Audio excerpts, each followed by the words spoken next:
All right. It's time for, well, a lot of people's favorite, I shouldn't say that.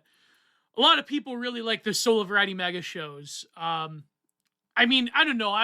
Part of it is because I feel like, it's hard to distinguish yourself as a interviewer. I don't like to think to myself as solely an interviewer. I like to think of myself as a personality. And listen, I know it's an ego thing. Back when I was on Follow the Rules, I had the ego of like, oh my god, like I hate when their fans just blow me off. Like, no, you're here to talk to me, but really, it's like, I don't know. I just don't have that personality. I'm just like a pure interviewer. I have to give my take. Have to give my take. But anyways, this is Solo Variety Mega Show number 3. Is it number 3? Yes. Another fan Q&A video.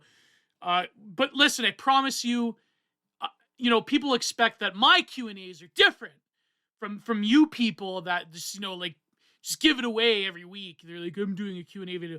No, to me, content is content. It's got to be good. It's got to be, and my fans, they really take time. My Pepegus, they really take time to. No, I shouldn't have that sort of sarcastic voice. Let me go. Let me be more serious. My fan, my people that are patrons and subscribers of mine, they really do take time to ask me a lot of good questions. So these questions, most of them come from my Patreon. But please subscribe to Patreon if you want to ask me something. I want to set up the Discord. I know I've been lazy with that. I have my IRL friend who's going to help me with some stuff, hopefully. Although he suffers from the same scatterbrainness as I do. And of course, writing my book has really, the more I go on, the more I'm certain of it. I'm writing this preface and I'm trying to like diffuse, I don't know why I always do this. Like, it's like I delete tweets that I know could potentially get pushback. I try to get ahead, jump ahead of the criticism. So in my preface, I'm saying like, listen, this is just exploration. I don't really, not that I don't take it seriously. I do take this seriously, but it's not meant as like a definitive manifesto. And it's not meant as the most groundbreaking exploration of aesthetics in the 21st century. Or even, I mean, the reason I'm anticipating criticism, of course, because the neoliberal kitsch, the neoliberal part is something that I'm going to have to like explain and say that, listen, it's not like everyone has their different definitions of neoliberalism. And I think that, economism alone isn't the only factor. And I don't want to like reduce it, to a lot of this like quasi-Marxist, like post-left type of thing. But anyways, that's besides the point. So my fans, my patrons, they've given me a lot of great, insightful questions. And from the bottom of my heart, I really love them. And it really, it is really something. I feel like they're even, you get resentful sometimes. Like, I'm not at 10K yet on YouTube. I'm not like, I don't have like, $2,000 a month on Patreon, blah, blah, blah. It's like, but at the same time, you have to feel thankful for anything that you get. You have to feel thankful for people that have stuck around with you for years now. There are people that I've known that followed me since I was like literally like a 500 follower account on Twitter before I really even put serious things, I really devoted myself to it because there was, a certain junction in my life where I said, I finished my second MA and I'm like, well, this is what I have to do. And it's not really a question of, yeah, I did, like, listen, I tried to get into a doctor program, but I really didn't, I hate to admit it. I really should have tried harder. And this was around like the time where things were getting worse. And maybe if I really did stick it out, I probably could have done a doctorate. But I really don't have the personality for it. I really don't. I don't have that sort of, I have a deferential character in some ways, but I don't have the personality of like your usual nebbish academic, as most people know. Some people, they're like, why should I listen to you? Because you're just some 30-year-old wizard. Like, who do you know? It's like, yeah, true. Don't listen to me because I don't think I'm particularly authority on any one particular thing, you know, but there's some critics of mine or critic of mine that just they seethe and mauled and post into the void. Um and yeah, anyways, you have to ignore those people. And it's like, I don't know, it's just like I never tried to hide who I am, as most people know, it's anyways, besides the point. Let me start off. I wanted to talk more about certain things that I left off from the last solo episode, because it's been months, And I wanted to start with a longer question that was emailed to me, because if that I feel is quite apt, maybe if not a bit scatterbrained. But it's funny. I think certain people have a personality that, if you attract certain people, if you really people will find you. I feel that they're meant to find you. So for example, have a certain personality, and I feel like I've cultivated whatever fan base I have of people of a similar personality. So a lot of people that send me questions have very long, verbose, million different ideas in one little package type of vibe. And it's like, because I'm like that, and I've consciously tried, when I was in university, when I was in undergrad, and then when I was in graduate school, tried to sort of hammer that out of myself, to stick to a topic and see it through, and sort of slow down and go through the nuances. But to me, I guess it's the way my mind works, where I'm always trying to find a way to eliminate the half steps and then try to do something, eliminate the half steps and get right to the point. But sometimes I lose nuance along the way. Or sometimes I have too much nuance and then it gets lost, and then I'm trying to monkey chain my way back to the original point. Because I think it is a form of dyslexia, the way my mind works. Someone said this to me, he's like, yeah, you just have a form of dyslexia, where I see a sentence or a complete thought in my head, and then when I write it down, sometimes words or phrases or connector points get lost along the way, and I have to sort of backtrack it because I already have it completed in my head. But when I try to put it down, verbalizing it is different, because I feel like the verbal consciousness is more apt to constituting the creation of a thought. But when you're trying to do it in writing has to have a certain form of brevity and conciseness that you can't really millie around a point. I don't know, maybe I'm just posting coal. I'm sort of doing meta. But anyway, so I've been thinking a lot lately. I wanted to talk about not just the questions, but we'll get to the questions.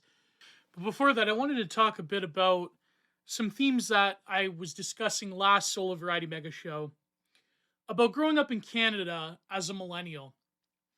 I was talking to my two IRL friends, my two oomfies, my two besties, and we were discussing different, because they're both into animation, and my one friend actually went to school for animation, and we were all three of us were discussing different and granted lowbrow shows that we watched, staying late up at night.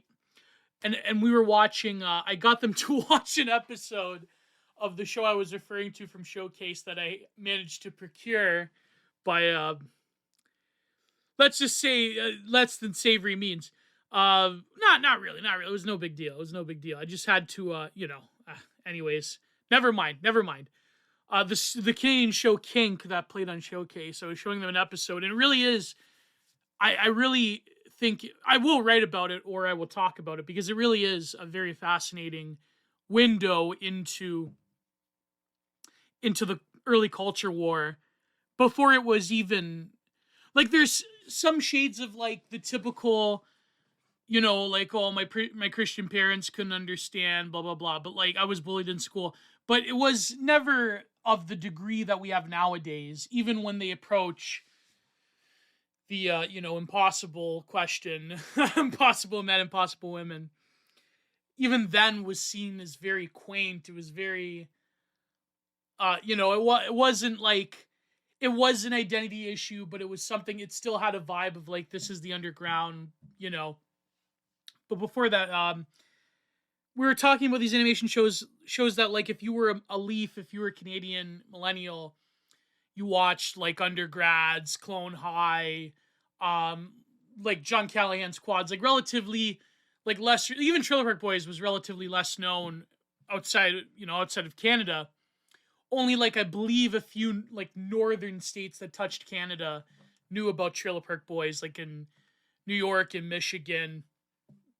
And it's funny because I was listening a lot to I was watching clips. Listen, my friend on Twitter, Michael Paul, he's gonna hate me for mentioning this because he even DMs me. He's like, Gio, do not mention fighting in hockey. It's so blackpilling what they did to our sport. But I actually do want to write about this. I always say I want to write about things, but I never have the time, or maybe I'm just too lazy. I don't know. I'm trying to write my book. I'm trying to be, steadfast. But I like podcasts because I get to verbalize what I was talking about, or what I was thinking about, rather. And it's easy and open ended. And I don't know. I guess people like hearing me talk. So, but for the Americans that are listening to this, or the Europeans or other that are listening to this, because I believe I checked my Google Analytics thing once on YouTube. I think I do have some fans in like Latin America and in certainly in South Africa. I have a lot of. I'm actually shocked how many people listen to me from South Africa. So I was talking about that, and I was watching these old clips from old like NHL playoffs that I watched back in the day. Back like I remember, like I said, the core team when the Leafs were still relatively good.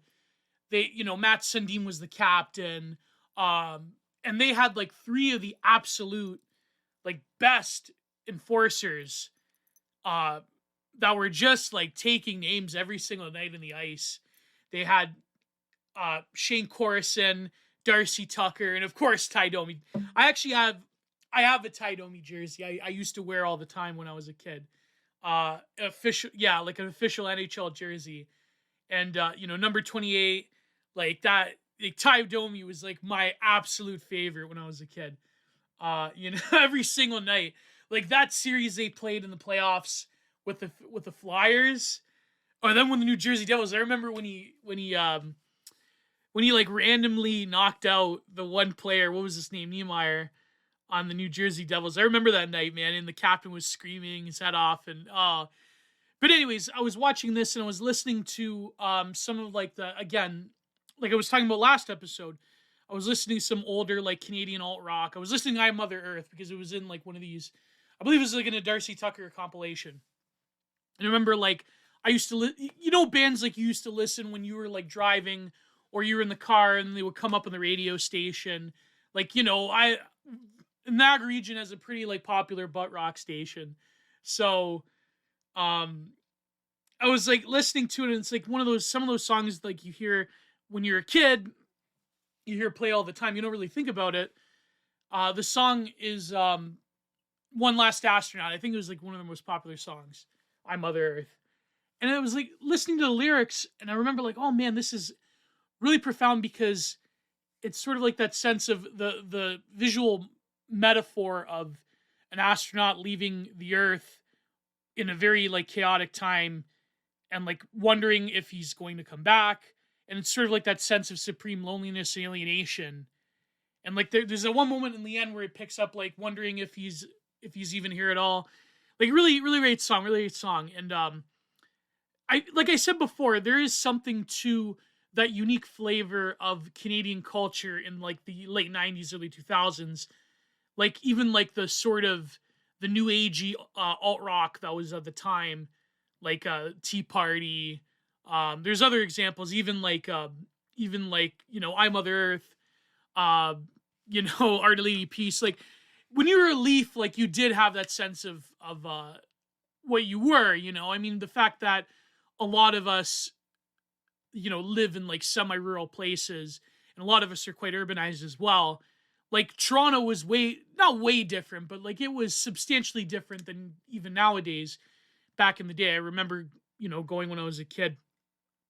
But it's interesting how there was sort of a sense that there was a form of uniqueness there than America. And of course, like Leafs always like have this like weird cope of like this, like, I guess, that YouTuber Jeremy McClellan, where he's like, it's like a form of left-wing nationalism. I don't even think it's particularly nationalism.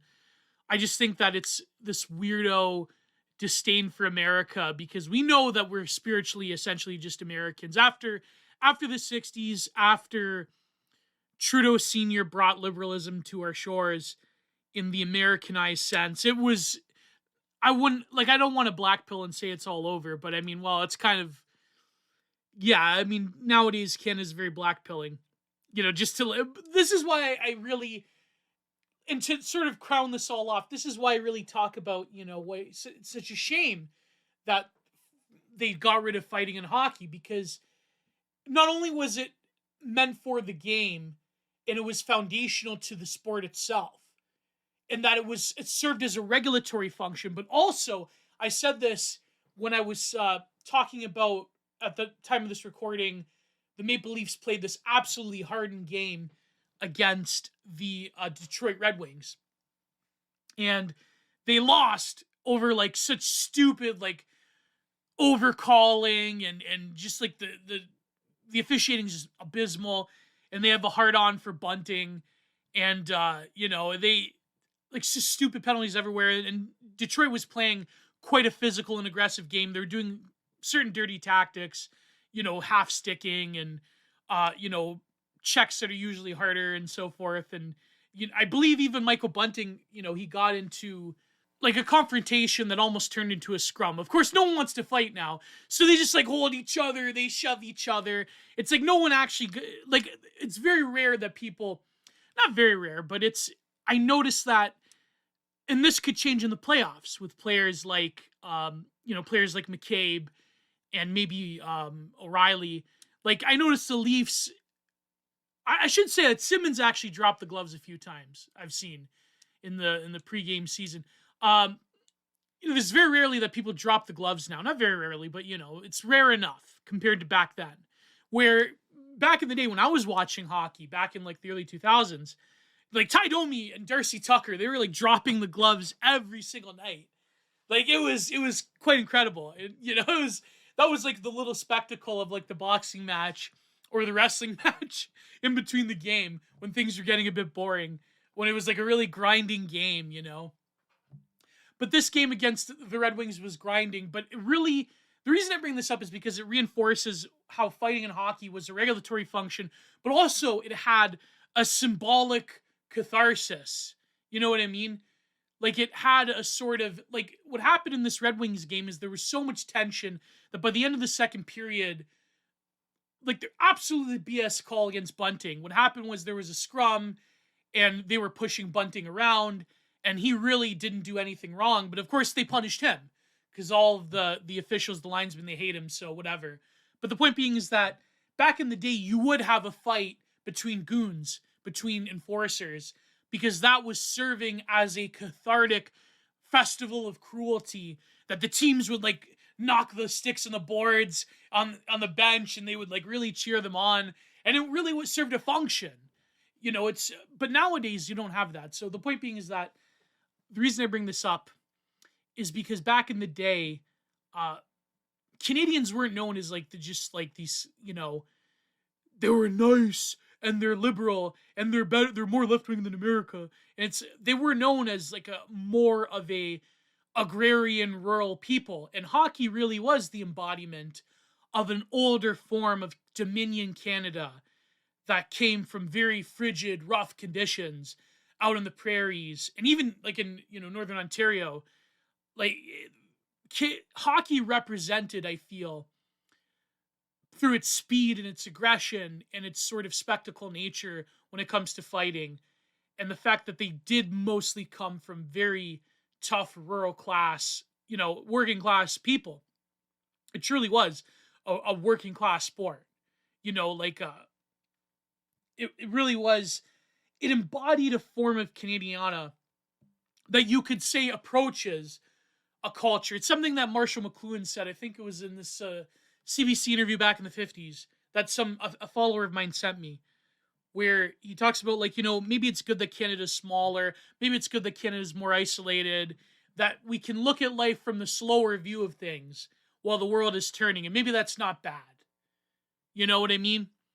And then what happened was, in the 90s, in the early 2000s, you could say that in the culture, there was more of a contained and gradual form of multiculturalism that wasn't like totally abysmal, like nowadays, like essentially demographic replacement level uh immigration, that you could sort of have this like awareness of other people's cultures, because Canada was always in this sort of juxtaposition between two or three cultures and peoples, and that you could sort of regulate that. And during the Chrétien years, you could truly like have like this new age cafe view of multiculturalism and the liberal world order, and you could still have, like, you could still retain this sort of like Reform Party agrarianism, and that was becoming demonized, but wasn't like nearly to the extent that it is nowadays.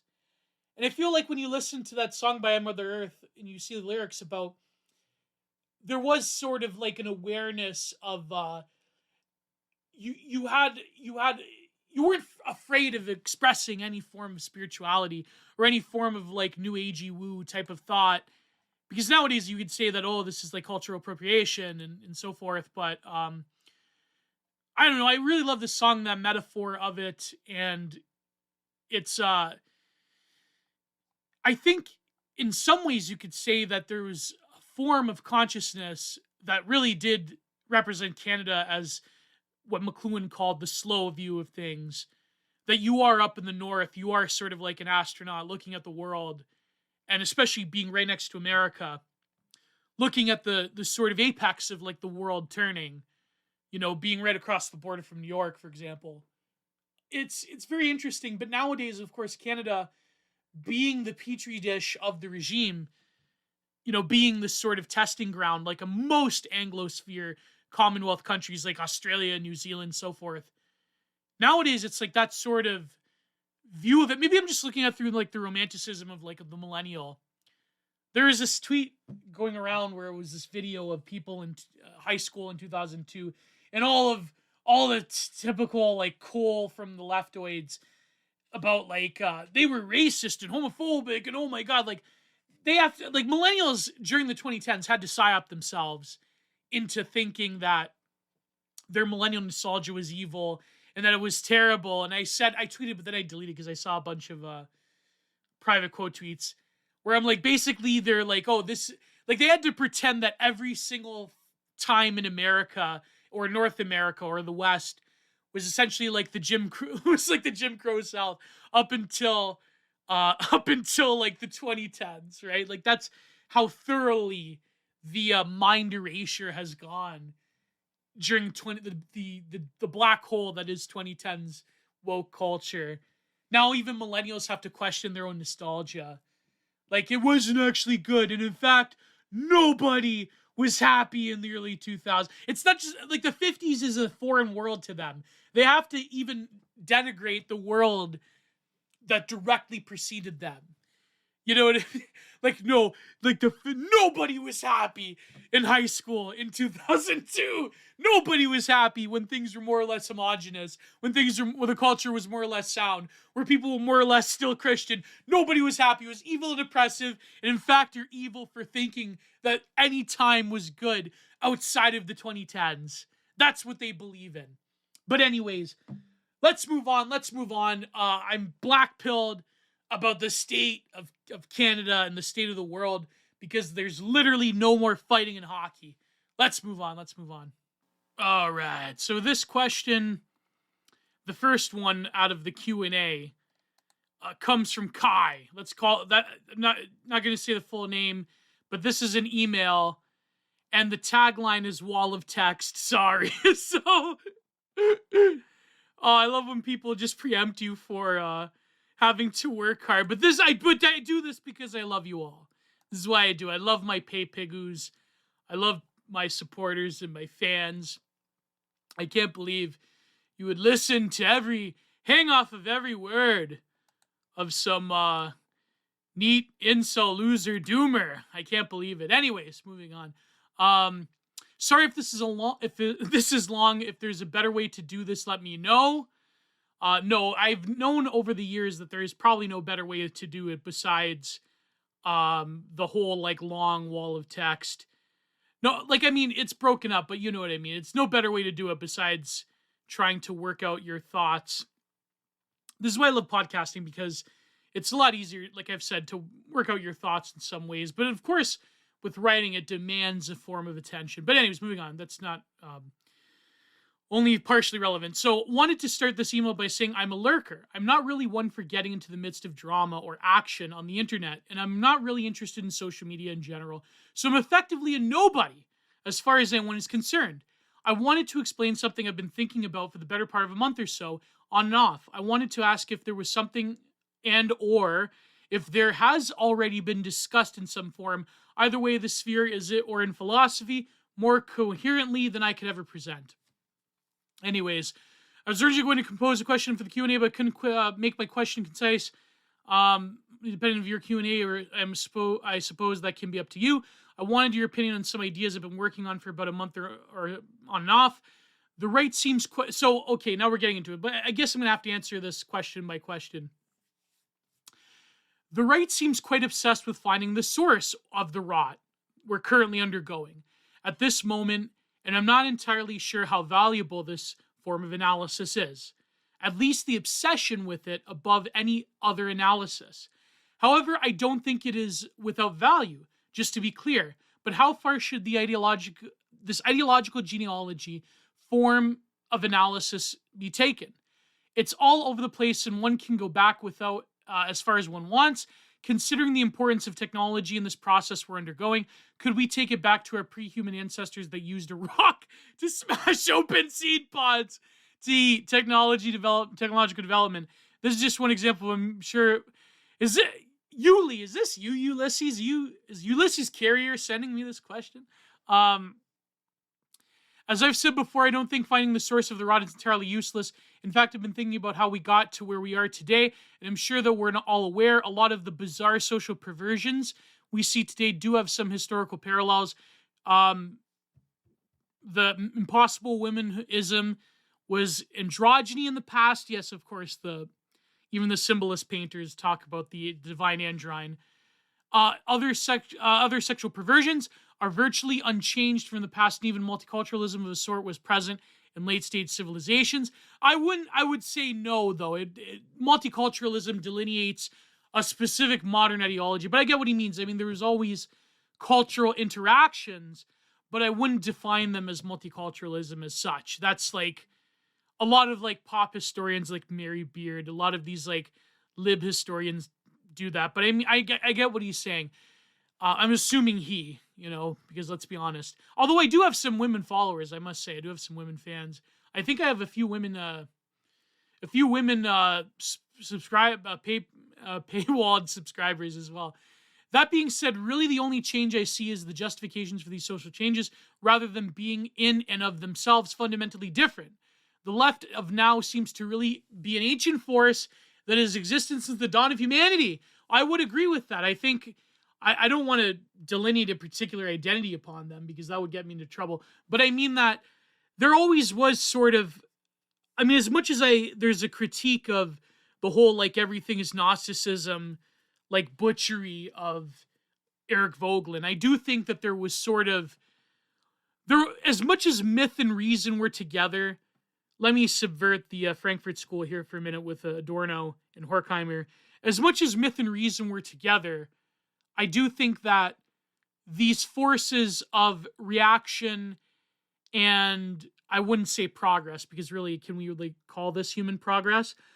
The forces of what we would know today as leftism, or let's call it a form of Manichaeanism, there is something to it where you are trying to unwed the social fabric from its source, within religion, ethnicity, culture. There was always sort of that pull towards abstraction and upending. But I do think that the right wing does have a form of abstraction and postmodernism that itself also deals with.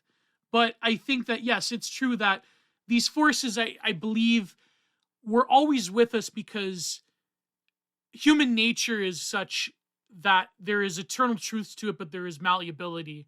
I do think that your disposition in life, your biology, your life circumstances, your history combined with your culture, identity, genetics, and so forth, they all culminate into why people find certain political beliefs. There were radicals even within the ancient world. There were atheists within the ancient world, and in some ways, there's nothing new under the sun. I do think this. I do think that there were even occultic forces, especially, when Christianity took over Europe. There were always forces trying to destroy it. There was even forces. Now, could you say that Christianity was a progressive force? I mean, if you're, if you read any latest Superboyo thread, yes, but I would think that progress and regression and tradition, which I think this is what Kai is trying to say, it's a lot more complex than just saying there is tradition and then there's progress, quote unquote, or there is something that destroys tradition. There's something different because tradition is not merely defined by age. So let me answer the first part of this question. Before I get ahead of myself. Tradition is not merely age. You could say that Christianity has a tradition or has traditional values because it is a synthesis and in some ways a perfection, at least you have to believe this, as a Catholic myself, it is a perfection of previous ideas and traditions that came before it, right? It has values that were in some ways expressed in the ancient world, but in some ways could only be in the confines of Christianity, because Christianity, this is another thing, like, I don't want to bash him too hard. Maybe one day I'll talk to him about this. But there was this one tweet, and he does this because I think he's trying to get a rise out of people, which I know he's trying to get a rise out of people.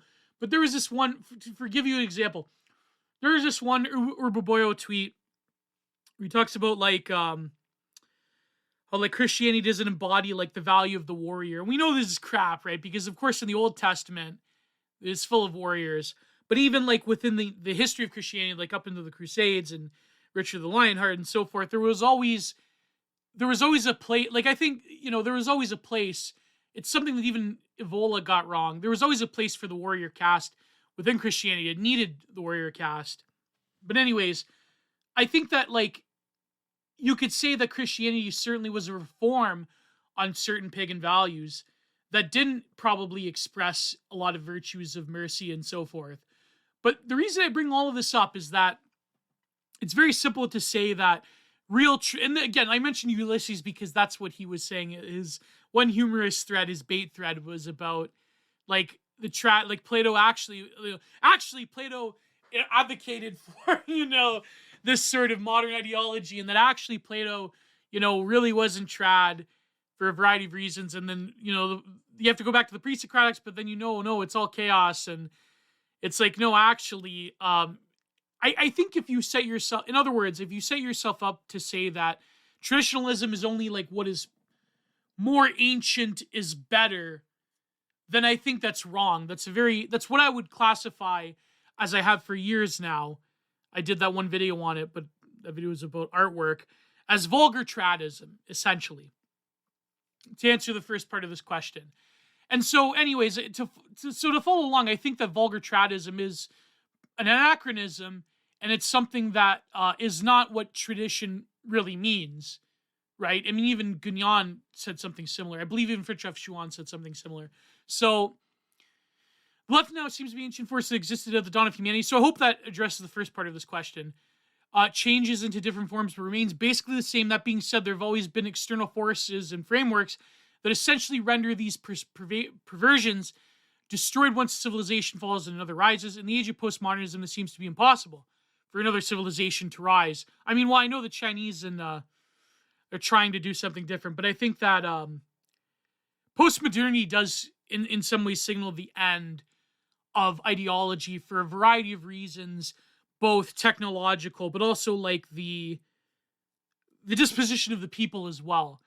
It's funny, my friend Forrest, he's been on the show, my friend Foz, Forrest Robinson, he posted these excerpts from the Kubrick film about Napoleon that was never made, where, the dialogue for Napoleon is like, well, actually, the mistake that the French Revolution, the revolutionaries like Robespierre made, is that they thought, like, sort of, they inverted the original sin of Christianity. They said that society was sick, and that man, like, society has original sin and man is perfect. When really, in some ways, Napoleon reaffirmed that Christian, mostly Catholic tradition of original sin. That actually humanity is corrupted, and that is why the society and the civilization is also corrupted. Because, of course, it led for really the destruction of the French Revolution, or, I mean, you wouldn't say the fulfillment, but certainly the calling into question of the French Revolution very violently was from Napoleon. So now here's where things get a bit more abstract.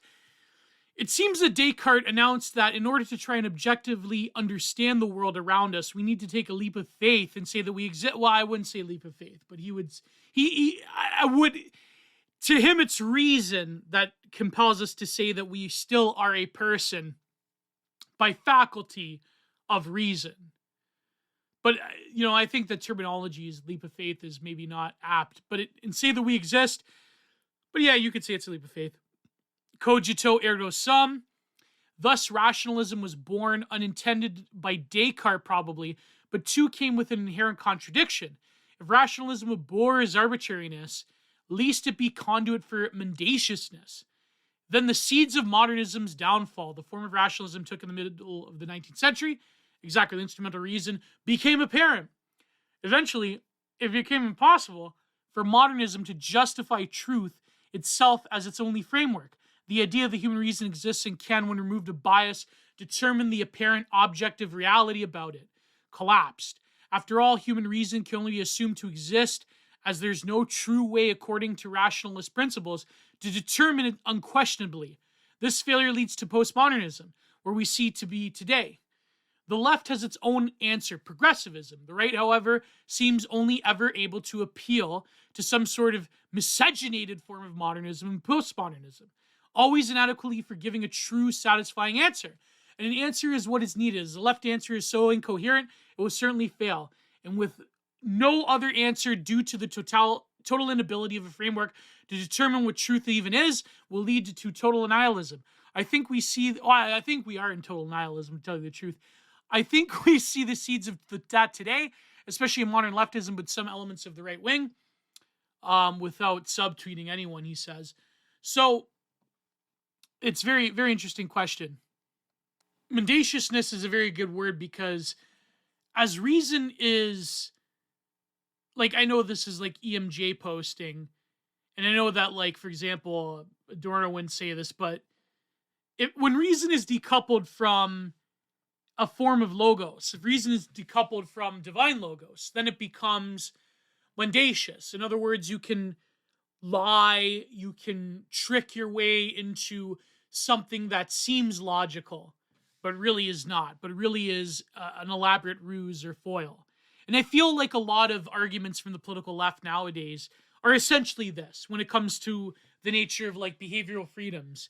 That's, like, usually the biggest, like, sophistry around, like, it's only perfectly reasonable and natural to let people do whatever they want. But what about, like, other political rights? What about my right to express freedom of association? Oh, you can't do that because that's discrimination. So it's like, it never ends, right? You can only come up. It's like what Nietzsche said, the one great line I keep mentioning, where he said, eventually when it comes to, and he was critiquing Socrates, and of course, Socrates leads to Christianity, Christianity leads to modern, whatever, progressivism, blah, blah, blah. Not that he made it, but certainly the Nietzscheans make that leap. But, he said that eventually, because of the mendaciousness of that method, that you could say when you have something that comes out of either arbitrariness or sentiment or feeling, like, say, a notion or an image of thought, like that we just assume something is correct because it's correct, because we assume in our line of logic and what we've been told and the sort of assumptions that a particular civilization makes along the way, that you could say that, it's reasonable. But Nietzsche says that, no, actually, a notion that's been around for a while eventually will get permeated with reason. It's not that reason comes first and then that notion springs forth from that reasonable deduction. Rather, it is that prejudice or that idea that works its way in first and then reason permeates it. And then it becomes, and then he says, over time, you can't really tell the difference between what prejudice and reason is. So I think a lot of like ways of thinking around politics and these things in the modern world is probably like that. We don't start off from a reasonable, like this is the ultimate like libtard fantasy, really. It's the ultimate like, oh, actually, this is perfectly reasonable because because like reason demands that only our like science demands that only our political opinions are correct. But really, did you start off from that reasonable, purely objective, purely social science objectivity, which we know that doesn't exist, um, standpoint of like the cogito? I'm like the veil of ignorance, but that's like the ultimate lib fantasy, the veil of ignorance by Rawls.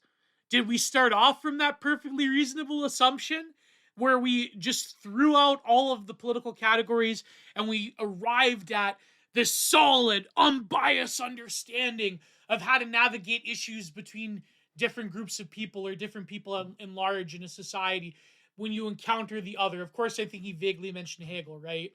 Like the self-encountering the first other. How do we negotiate? The perfectly veil of ignorance, of course, equality would be the end of the veil of ignorance. But we know that's nonsense, right? That's anyways.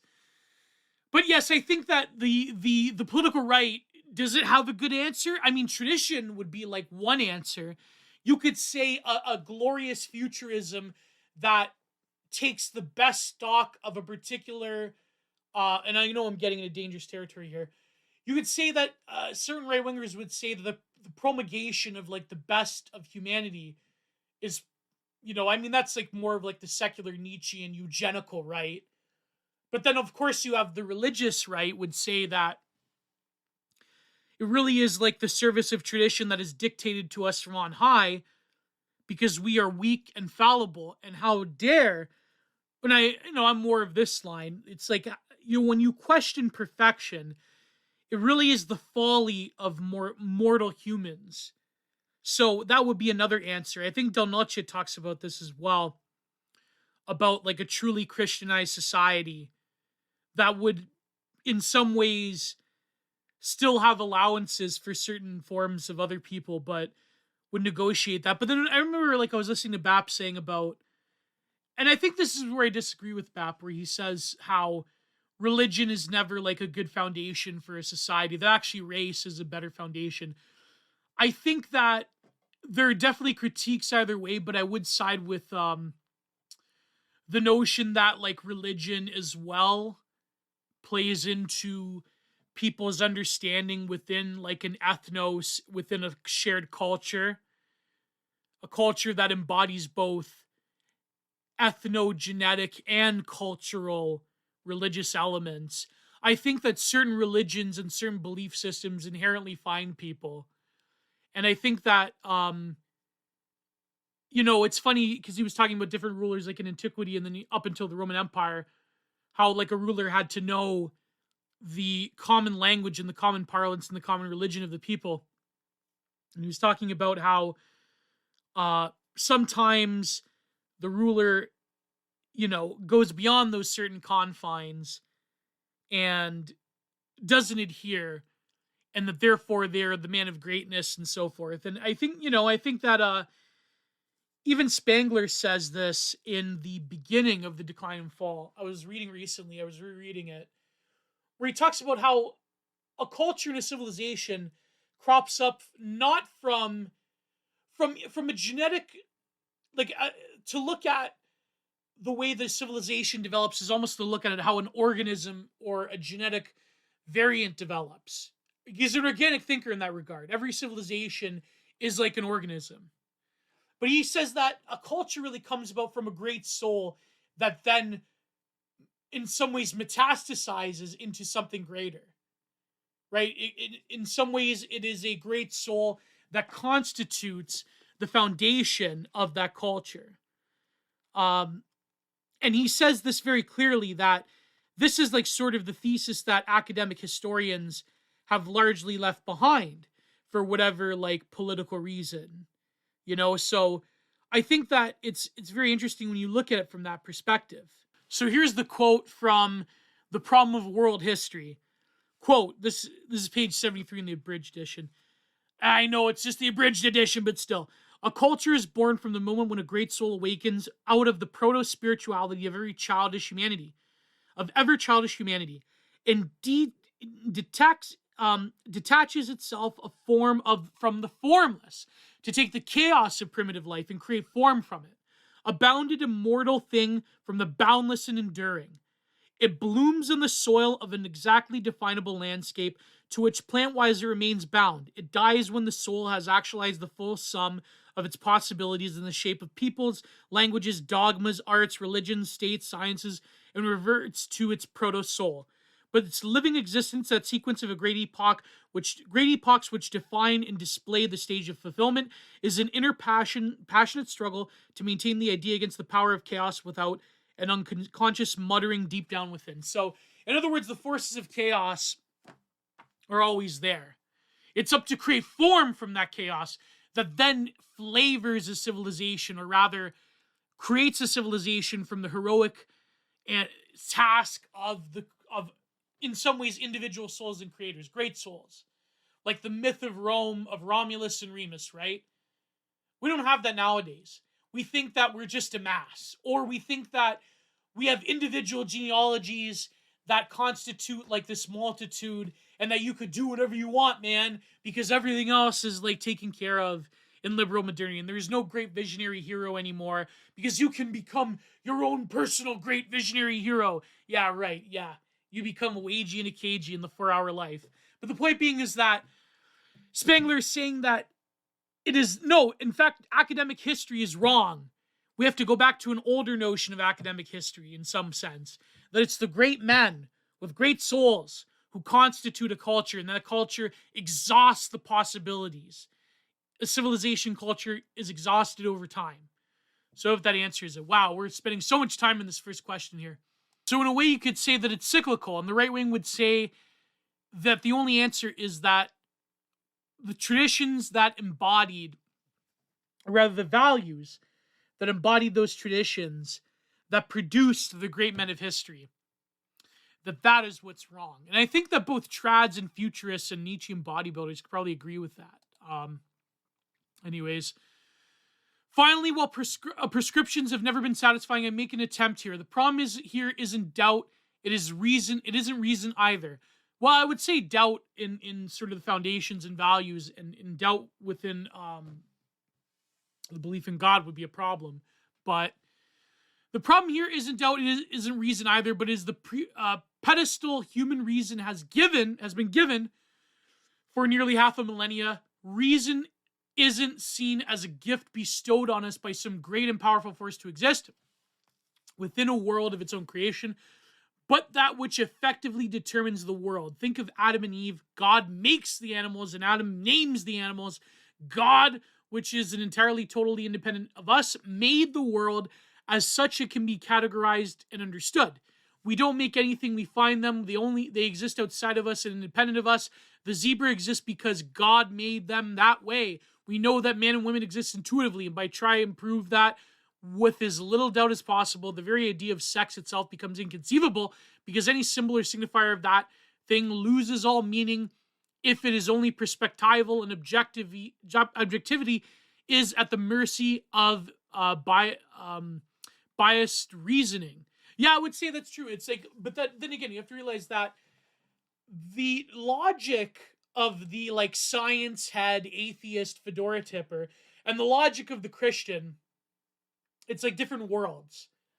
Because they think that through their own sort of hubris, their own hubristic notion of reason, they believe that to say meaning and the naming of things is like the naming of things is done by us, but meaning of something, the causal effect of things in the world that we encounter was bestowed upon us, and some things are better left to mystery. I use that phrase a lot. I've used that phrase over the years. Things that are best left to mystery. You know, sometimes you can't say all the time the 100% truth of things, because to utter the truth of things can, well, let's face it, sometimes in life, I know this for a fact, when you verbalize a truth, you have to be prepared for the consequences of what happens on the other side, right? Like that in interpersonal relationships, in groups, this happens all the time. To speak the truth of someone, that you have to expect the consequences that come with that. But anyways, besides the point.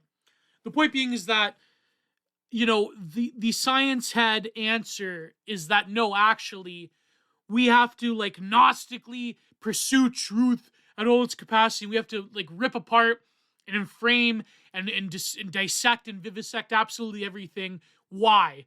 I mean, you're not motivated by any higher metaphysics the way that scientists were back in the day, the way that Newton was, the way that Tesla was. No, but because of human understanding. Why is that human understanding good? Doesn't that lead? Can't you say that human understanding has led to untold horrors? Right? Oh no, it's good because it'll be good in the end. Why it will be good in the end? See, you can keep playing these games with fedora tippers, and they will be they can't come with an answer because they're philosophic and metaphysical illiterates. They're spiritual dyslexics. But anyways, the point being is that they are so adverse to saying that no, actually meaning is given to us by a power on high, or that maybe some things are best left to the mysterious. That even if you think you've understood what you've understood, that there's always more to come. But no, they don't want that. They want the total enframing of life because, as Kai is saying, they have a very perverse understanding of reason, which is 100% correct. So, yeah, that's a good observation. So anyways, it seems almost maddening to assume that doubt can be sufficiently wiped away from the human mind if nothing outside of it grounds reality into being. Exactly. If you say that there's nothing out there, that's still going to, like, by virtue of human nature, you could say that there's always going to be questioning. There's always going to be more to come. That you can't just say that we've determined everything in existence and that's it. As far as I'm concerned, in order to live with the consequences of the past half a millennia and find some way out of the postmodern condition, humanity will need to understand its reason. Its reason is limited. A collective understanding of conscious forces make up the universe and give it meaning.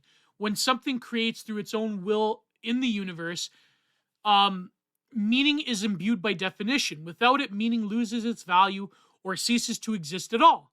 I do see that humans seem to want this to see some degree as pure secularism as such is actually quite uncommon. Rather, many people are vaguely spiritual. While that seems as bad, it is, and it's an encouraging sign that nihilism will not, I'm trying to clean up the spelling here. Nihilism will not be about at the end of this transitory period. But spiritualism at its root in rationalism, historically and philosophically. In order for a spiritual belief to have the power necessary to rescue us from the void, it needs to have some degree of external objectivity. Exactly, because blind spiritualism leads to, like, I know the Orthodox people, they really, really hate this and they're skeptical of this for good reason, this sort of ecumenical thing, which I think that's why they hate, like, Gunyan and the Perennialists, because they're like, no, actually, like, that's evil because you're trying to, like, marry some, like, one source at the bottom of everything. And that this ecumenicalism will lead to, like, the one globalist religion that will further enslave humanity to the worldly, which, I mean, they're not entirely wrong, of course. The Bible seems to be the most coherent majority of religions regarding the truth it holds, adding, removing books notwithstanding. The Quran, etc., all to varying degrees, offer objective statements of the universe and its creation.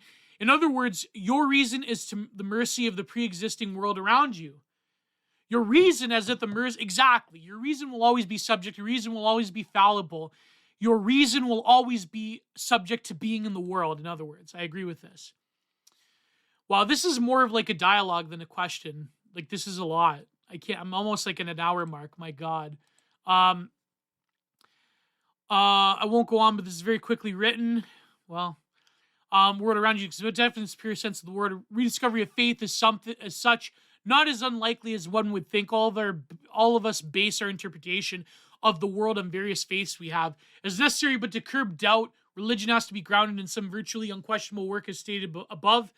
I wanted to ask someone with a vast knowledge of ideas if any of this is worth thinking about. Yeah, I agree. If my recommendation would be to read Alberto da Noche, because he really goes into this, and my good friend Apokia Krumenin goes into this as well in his Substack. But really, Del Noche's work, I think, is the most valuable here. Also, Degeneration by Max Nordau is probably another good resource. But anyways, moving on. Finally, also one of my favorite series you've done with the Artifacts from the Future. There was this ARG-style project from about a year ago called Mystery Flesh Pit National Park, which has a similar concept and form, kind of. Not sure what to think of it personally. The idea seems interesting, if not in depth or say as much as the Artifacts from the Future. But it was quite popular about a year or two ago. For whatever reason, I've seen lefties talk about it. Though considering that New Vegas is essentially transcore, I'm not sure how much of this matters. Why is New Vegas that? Again, not a Q&A question at all. I don't have anything concise or interesting. I can ask you right now, just curious. I don't think of any of this appropriate for the Q&A, but if you think so, go ahead, lol. Wow, I just wasted 50 minutes of your time. No, I'm kidding. It was good. Before I forget, we'll probably upgrade to $20 a month here soon. I have the money for it now. Just heads up. Oh, well, you don't feel obligated to do it. But it would be nice if I had more $20 patrons.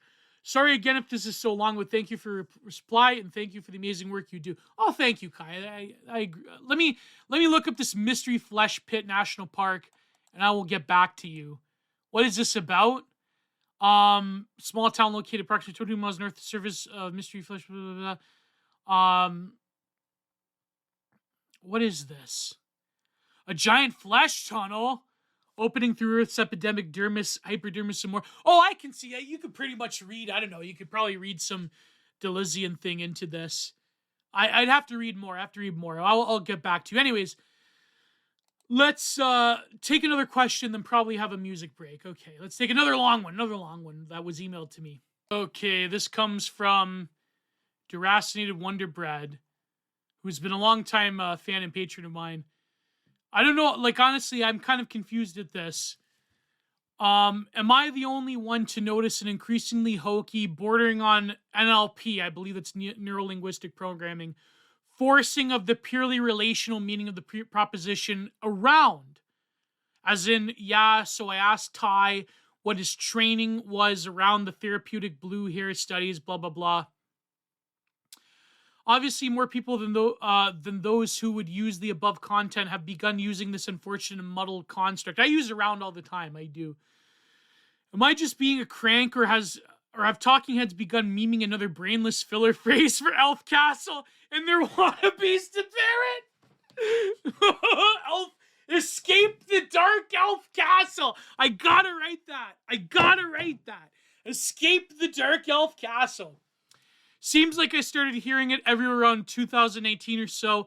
I did a browsing online the other day, and most definitions and usage guides for the word around do not include this relational usage. But anyways, how would theory cells really engage interchemerplexic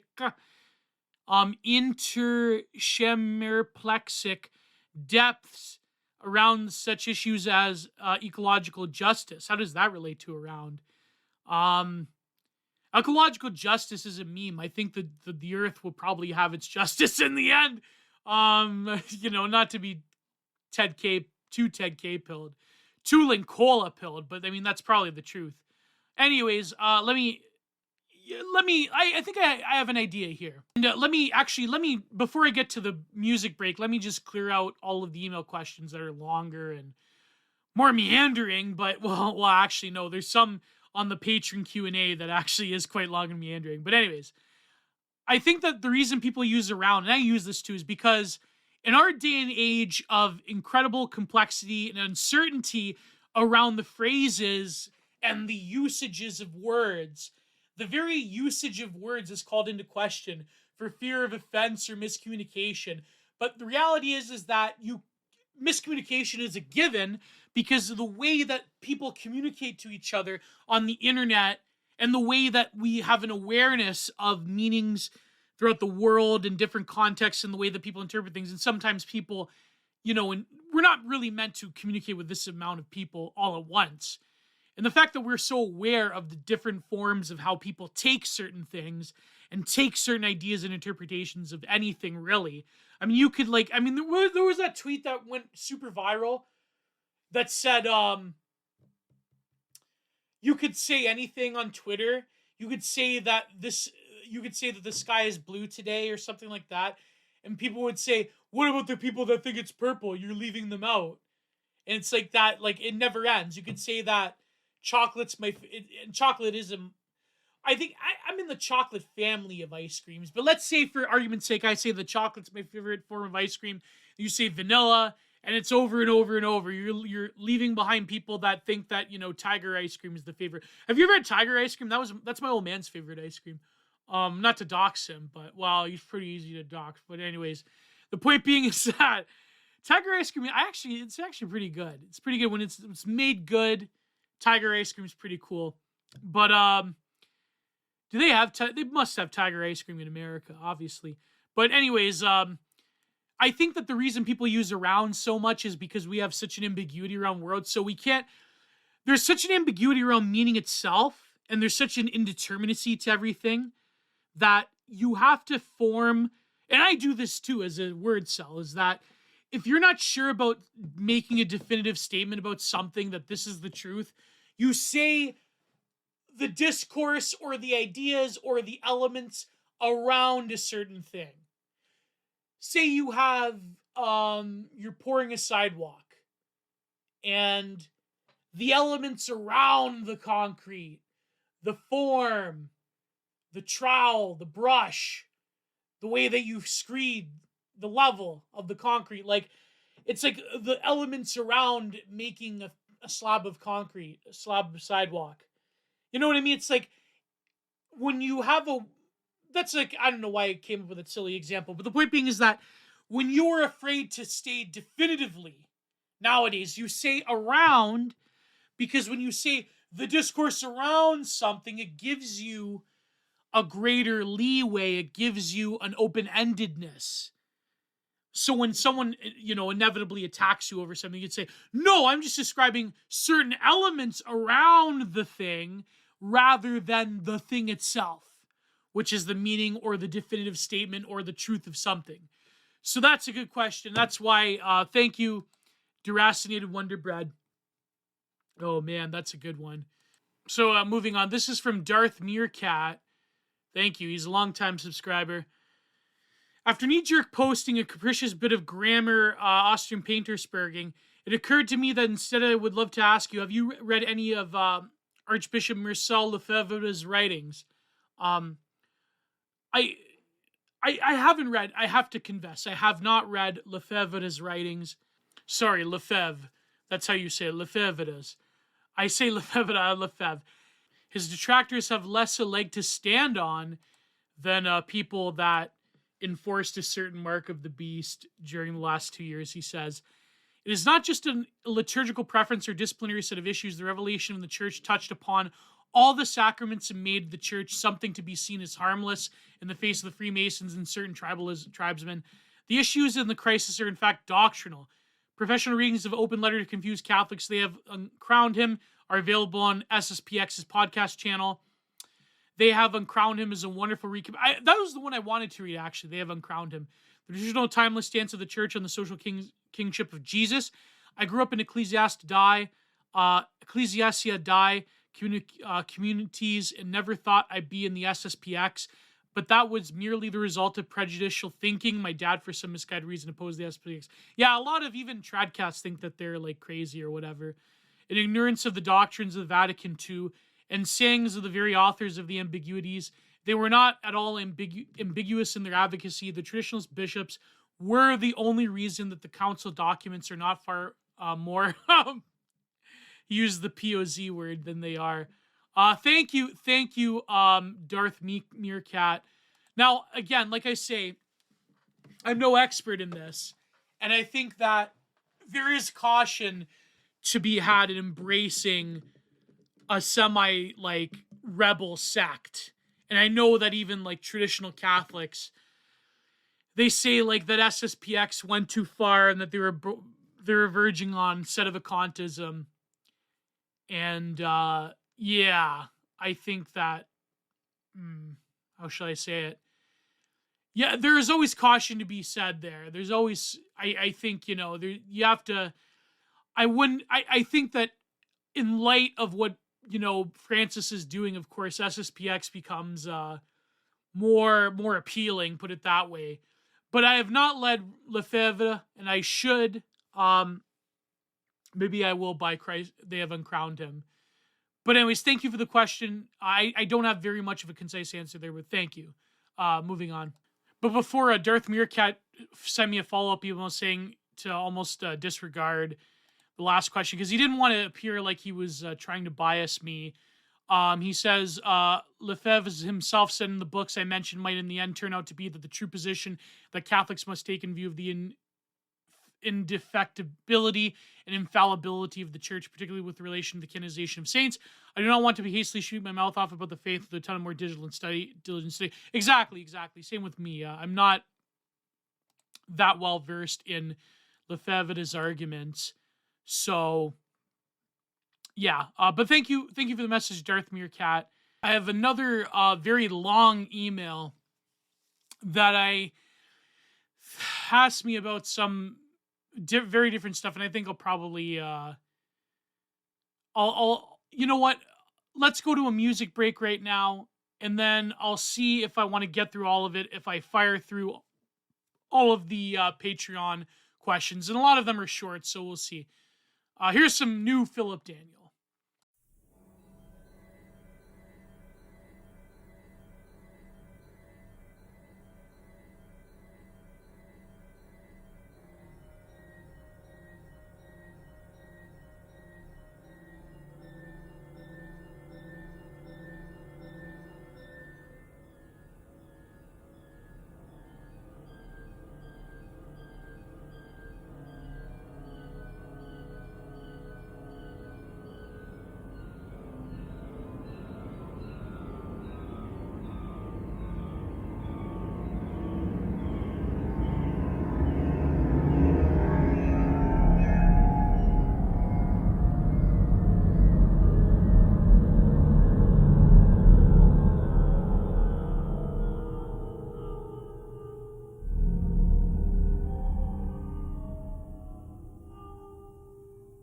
Wow, I really love that one. Philip, you got to do more of this experimental stuff, really. Like, it's got the doom harp and everything. You know that all the horror movie soundtracks use. Oh man, magnificent! I'll put the links in the description. I've recently become a patron of his. You know what? I'm gonna put his Patreon in the description. Actually, I have to give him a little bit of advice with Patreon, but yeah, that absolutely superb. Anyways, moving on to the Patreon questions now, and some of them are quite interesting. My God. But I also, the paywalled version of this, I'll have a little bit of rants here and there about different things. And this very long question someone sent, but it's very good. I enjoy the long questions. I feel like I'm dialoguing with them. That's why I want to continue my correspondence series on Substack. Anyways, let's get into the first question. Let's do a simple one now. Oh boy, there's no simple ones. Okay, here you go. This is from Zit Hunter. I love that, man. I don't know why, for a while I also was a fan of videos of zip popping and so forth. Then they made a series on it, and it was total cool. But anyways, what were you actually have a question about terminology? Were you ever a forum poster? What are your favorite forums? I was always a forum lurker. I was never a forum poster. But I don't know. I mean, did I ever post on forums apart from like niche ones? Like I think I posted on 3 Testosterone once. I wonder if that's still going. A very good mutual of mine ran 3 Testosterone. That was back in the Koliak days that we shall not mention.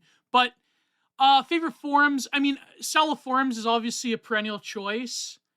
I don't know if you would consider 4chan a forum, I guess. There's like, if you go down the rabbit hole of like niche interests, like I know with art, there's like Wet Canvas. I never posted there, but I always used to lurk. There's some like erotic lit forum I used to lurk. You know, it was quite fascinating seeing what like smut normies believe. You know, you could like guess what they believe in. But no, Sala Forums, the archive is pretty good. Always liked it. I actually used to really like going to my posting career back in the day before Pleasure Man got rid of it. Or well, actually before it was paywalled. I think like there are rumors I heard somewhere that Pleasure Man may have gotten it back. But yeah, I really liked my posting career. I remember, I don't know if I should mention his name, but my former editor used to say that Salo was always for like the Nouveau Droit and the European New Right, and would spawn a lot of different concepts of that ilk. But my posting career was like thoroughly like American chud right wing. I remember the film thread. The film thread was hilarious. Like describe a degenerate film in like one sentence, and it was great. But my posting career had a lot of like, you'd find a lot of insight. I remember when I was at Thermidor, there were some people that were like quite, because I think Pleasure Man and my former editor were in a beef, and I gotta say some of the critiques were pretty good. I remember, I think it was someone who I'm a Twitter mutual with, or who hasn't been on Twitter for a long time, critiqued Carlsbad. And it was like one of the first before, of course, like before people on Twitter know about him. It was one of like the first genuine critiques of Carlsbad I ever saw. But yeah, those are the ones. I mean, apart from like, I don't know, hobby forums. Like I never went to the bodybuilding forums. I always lurked around 4chan, but I was never like a 4chan kid, you know. But yeah, I mean, I wasn't too big on the forums, so that's, yeah, but some of the niche ones are pretty good. Eventually, like I think there was a few forums I thought I found when I was crawling for links, or rather opinions on Nobody TM. Okay, so let's see. Moving on. But thank you, Zit Hunter. So here is Halogen Ice Cream 96. What a name! What a name! Halogen Ice Cream 96. Oh my god. You're a Xennial. You are a Xennial. I'm a millennial proper. Core millennial. Born in 92. Well, at the end of 92. I should have been born in 93, but you know. 2 weeks out from 93. What's your view on digital art? Will you ever do a video regarding decent art? Decadent art. Sorry, decadent art. Yes, I have kind of alluded to it. I mean, I'm not a big fan of the Rococo, even though I do like the landscape techniques of, and of course the drawing technique, the Troyes method of people like Watteau and Fragonard. But I'm not, like, I really do not, I'm not a big fan of decadent art. I'm not a big fan of Rococo. I mean, some of the romanticists are better than others. Like Malai is obviously better. And Rossetti.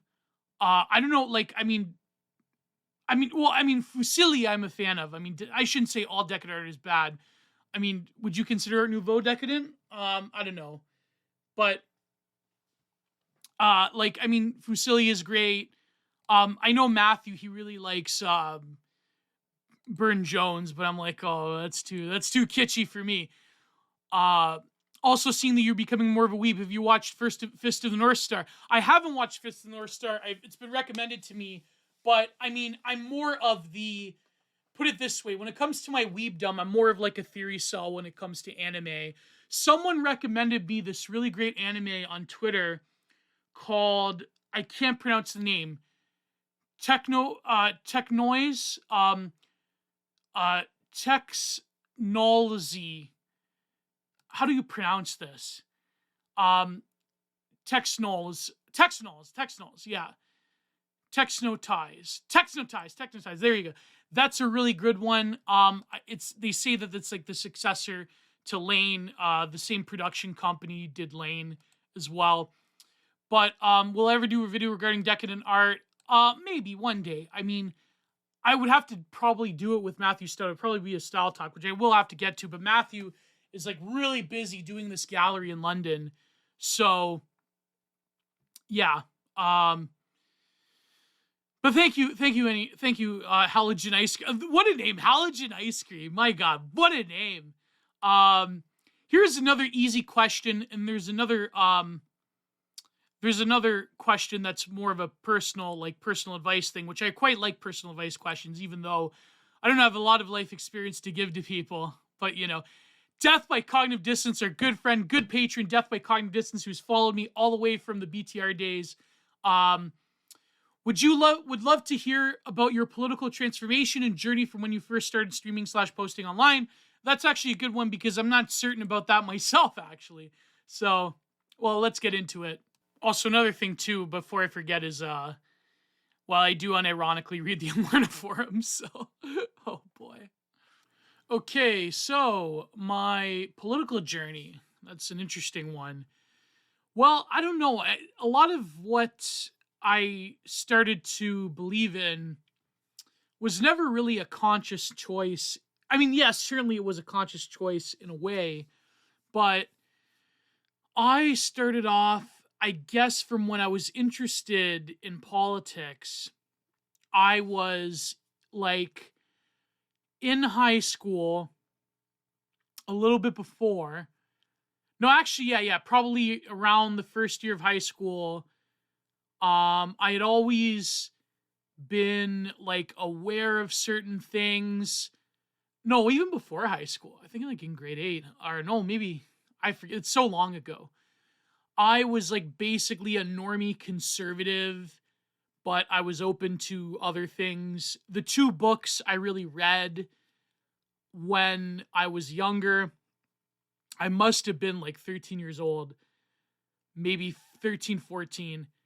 I read America Alone by Mark Stein, and which, I mean, nowadays we know that the thesis of it is sort of complicated, or it's been complicated by history.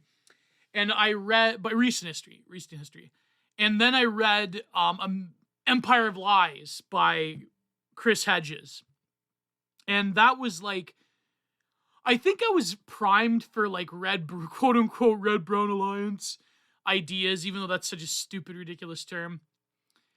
I was pretty much primed to be open to more, at least like economically left wing or socialist ideas, but not fully, because I still was like a boomer con because of my old man, and I still was like that type of ilk.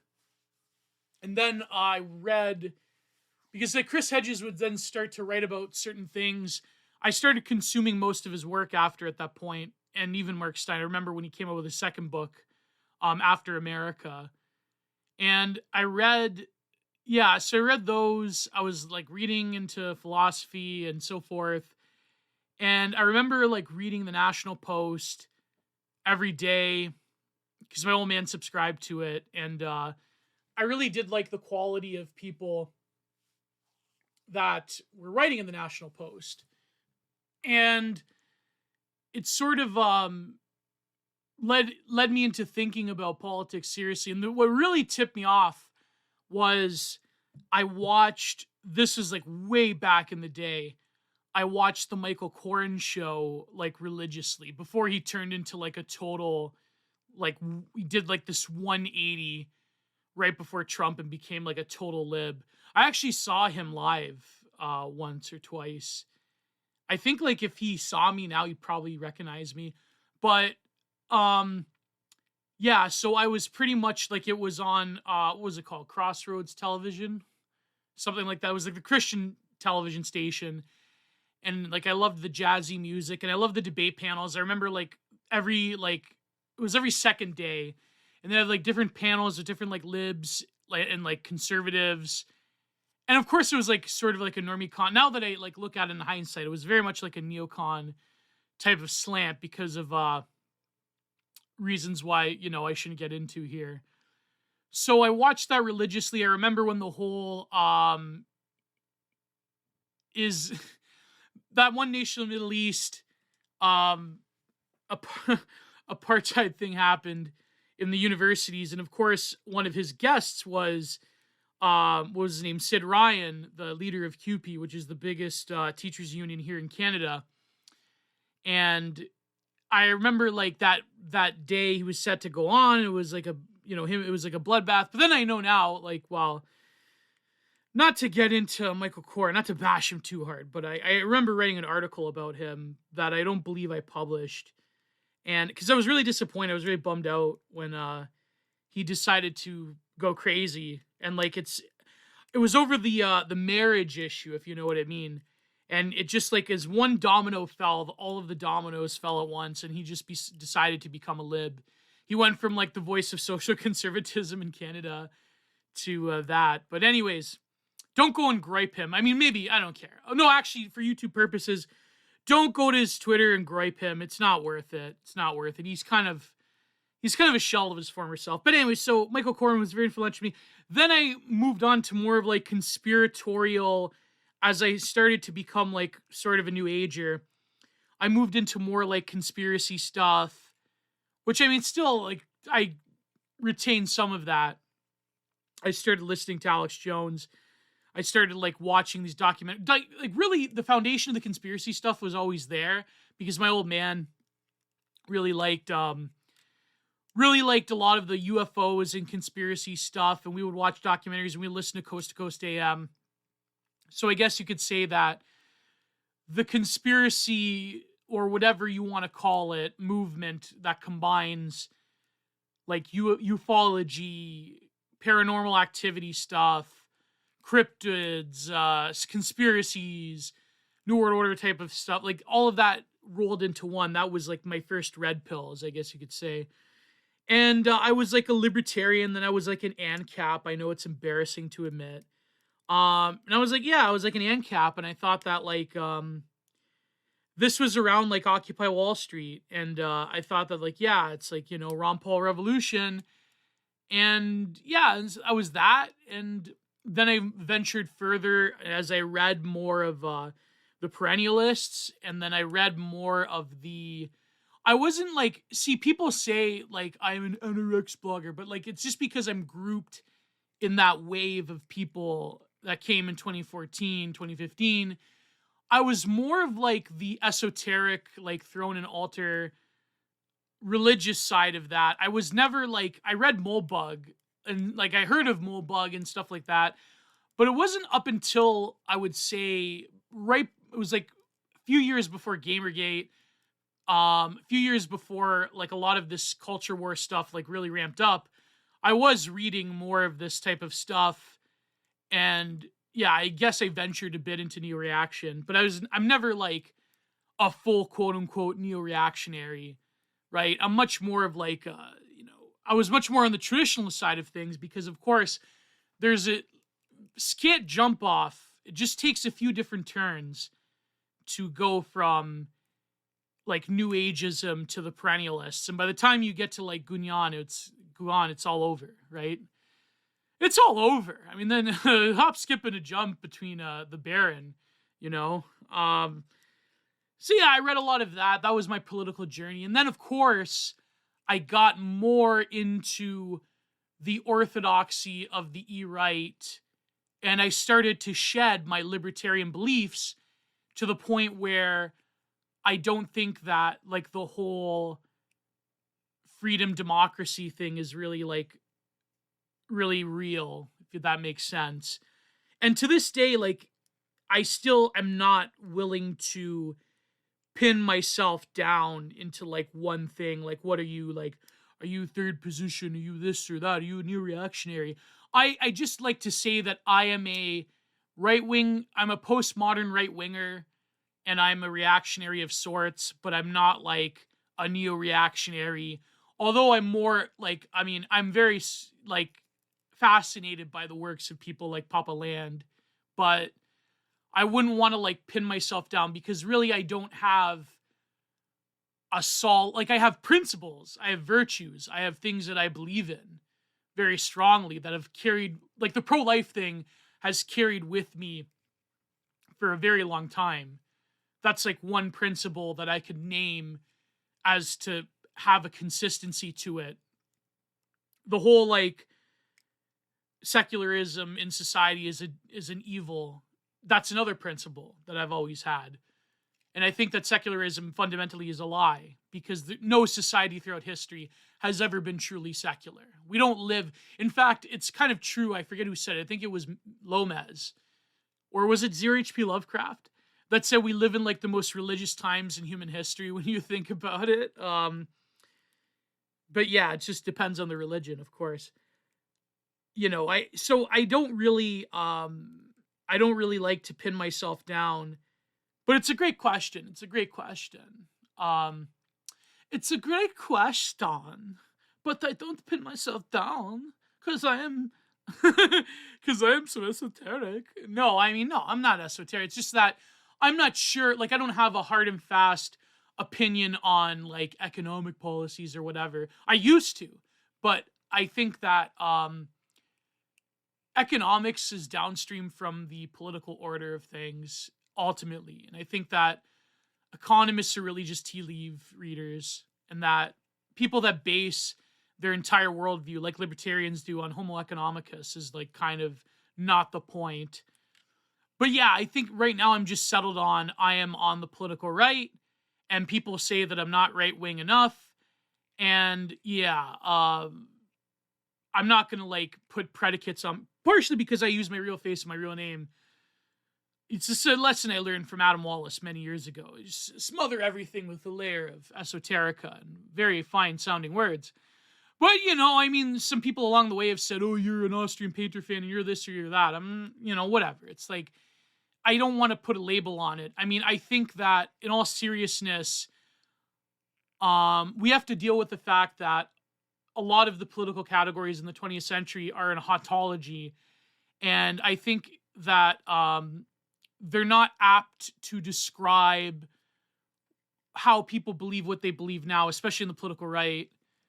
Yeah, so I wouldn't want to go under like the label of anything, right? But I think they're going to call you, like, if you're anything to the right of, like, I don't know, Mitch McConnell, they're going to call you an Austrian painter fan anyways. So it's sort of meaningless. But I still think that you shouldn't give into like the nihilism of saying that, well, if you're going to say that I'm a kayfabe heel, I'm going to treat you like a kayfabe heel, and I'm going to go out there and display myself in the most ridiculous manner. Not to substitute anyone, because a lot of the people that are anons that do like edge posts, a lot of it is quite funny.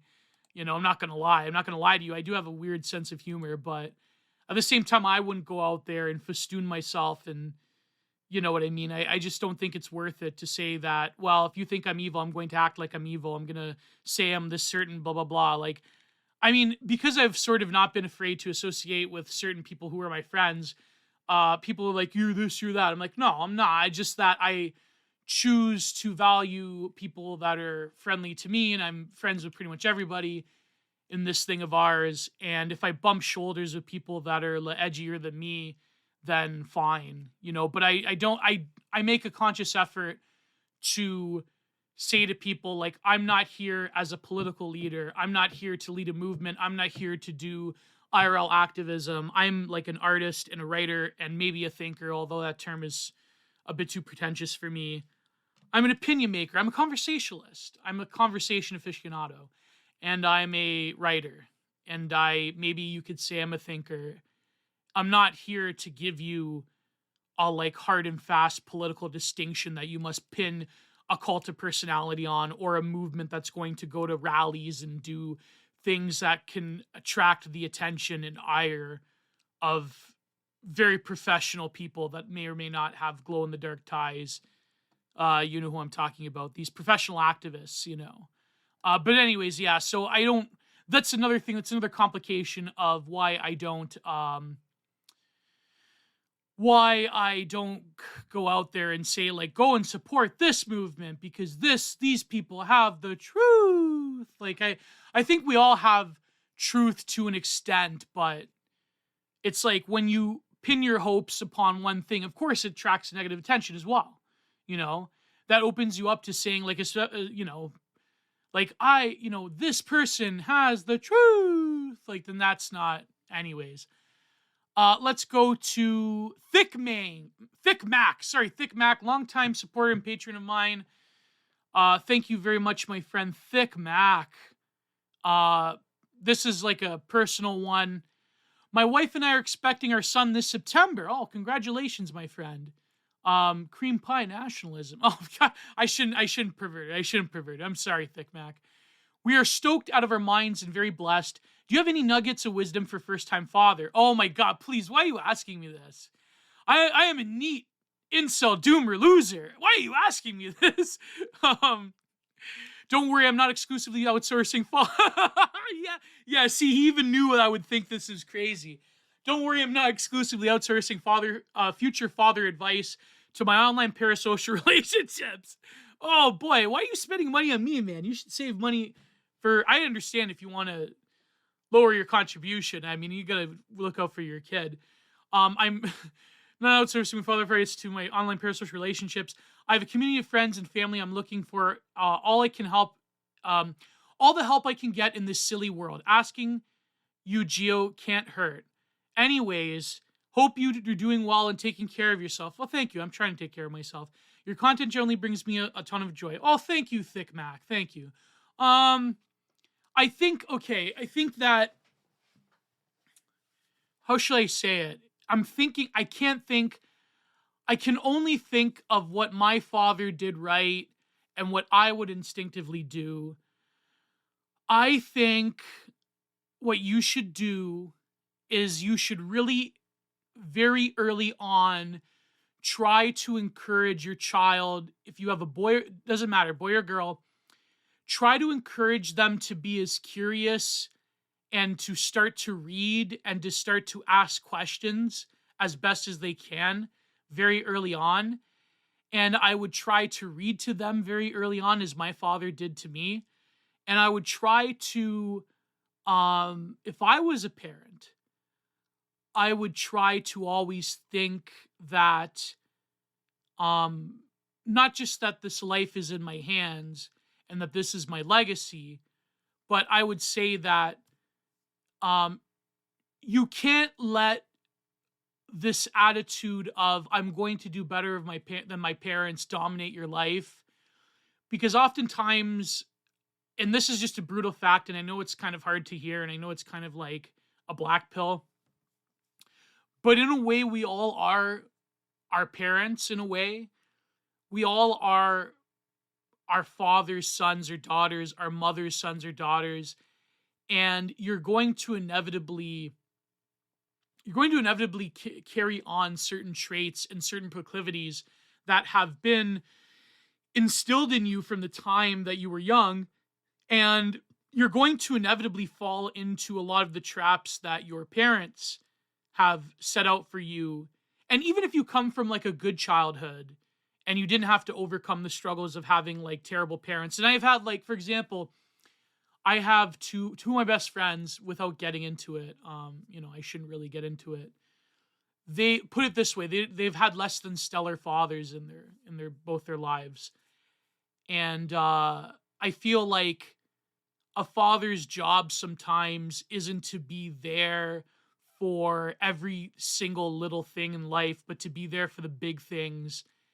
And a father has to know that sometimes a lesson learned on oneself, when a child is old enough, a lesson learned on oneself on their own is probably better than a lesson that is just given to them. And I think that as hard as to hear, it's probably you're going to make mistakes and you're going to fall into the same behavior patterns and beliefs that your parents had. And you're going to be like, I'm not going to be like my parents, but really you are going to be like your parents. It's inevitable. And you can't let that get you down. You can only do your best. And also, I think that you should, of course, encourage your children to seek out as much as they can, as much knowledge as they can about life, and to be as curious as possible, as I've said. But also, sometimes there's this great quote. It came from that. I don't know if I believe his story, but if you look up the Canadian UFO guy, Alex Collier, who said that like some alien chieftain gave him this advice, but really I think it came a quote from literature. Like he said he had constant communication with aliens. If you look up Alex Collier, I think his lectures are on YouTube. I remember he said this quote and it really stuck out, but I think it came from a novel. I think he was just making, who knows? I mean, I like to believe, though, it's spiritually true. It's spiritually true that he met different alien civilizations, and some are better than others, and some are more benevolent than others. He said this alien chieftain told him that the love you withhold is the pain that you carry. And I think that when it comes to children, the love that you withhold will eventually be the pain that they will carry. And I think that sometimes it's probably more difficult to give your children love than it is to withhold it. But then sometimes you have to sort of prevent yourself from indulging them and reinforcing bad behavior. And it's difficult because as a first-time father, you probably have the mindset of, I want to do the best I can, and I don't want to deny them the way I was denied. Because I think, like, and I know this is like a very painful admission on my part. My parents, especially my mother, I think really, because she had a lot of problems, like being an immigrant and growing up in a country where you don't know the language. Like, you come here when you're a teenager and you don't know the language and your parents are struggling. And it's like, I think that she really tried to parent through, I'm not going to deny my child things that I was denied, either through poverty or through having strict parents and so forth. I think that in some ways that was very bad for me because I had to learn a lot of hard lessons on my own because not to say that my mother was an enabler. Well, kind of, maybe. This is what my father says, by the way. He's like, your mother was an enabler. But I think that you have to balance things out. You can't parent through guilt, and you can't parent through, I'm going to not deny my child what I was denied, because then that leads to basically buying them off through, buying their love by buying them things and not denying them. That's very bad. That reinforces a lot of different problematic behavior patterns.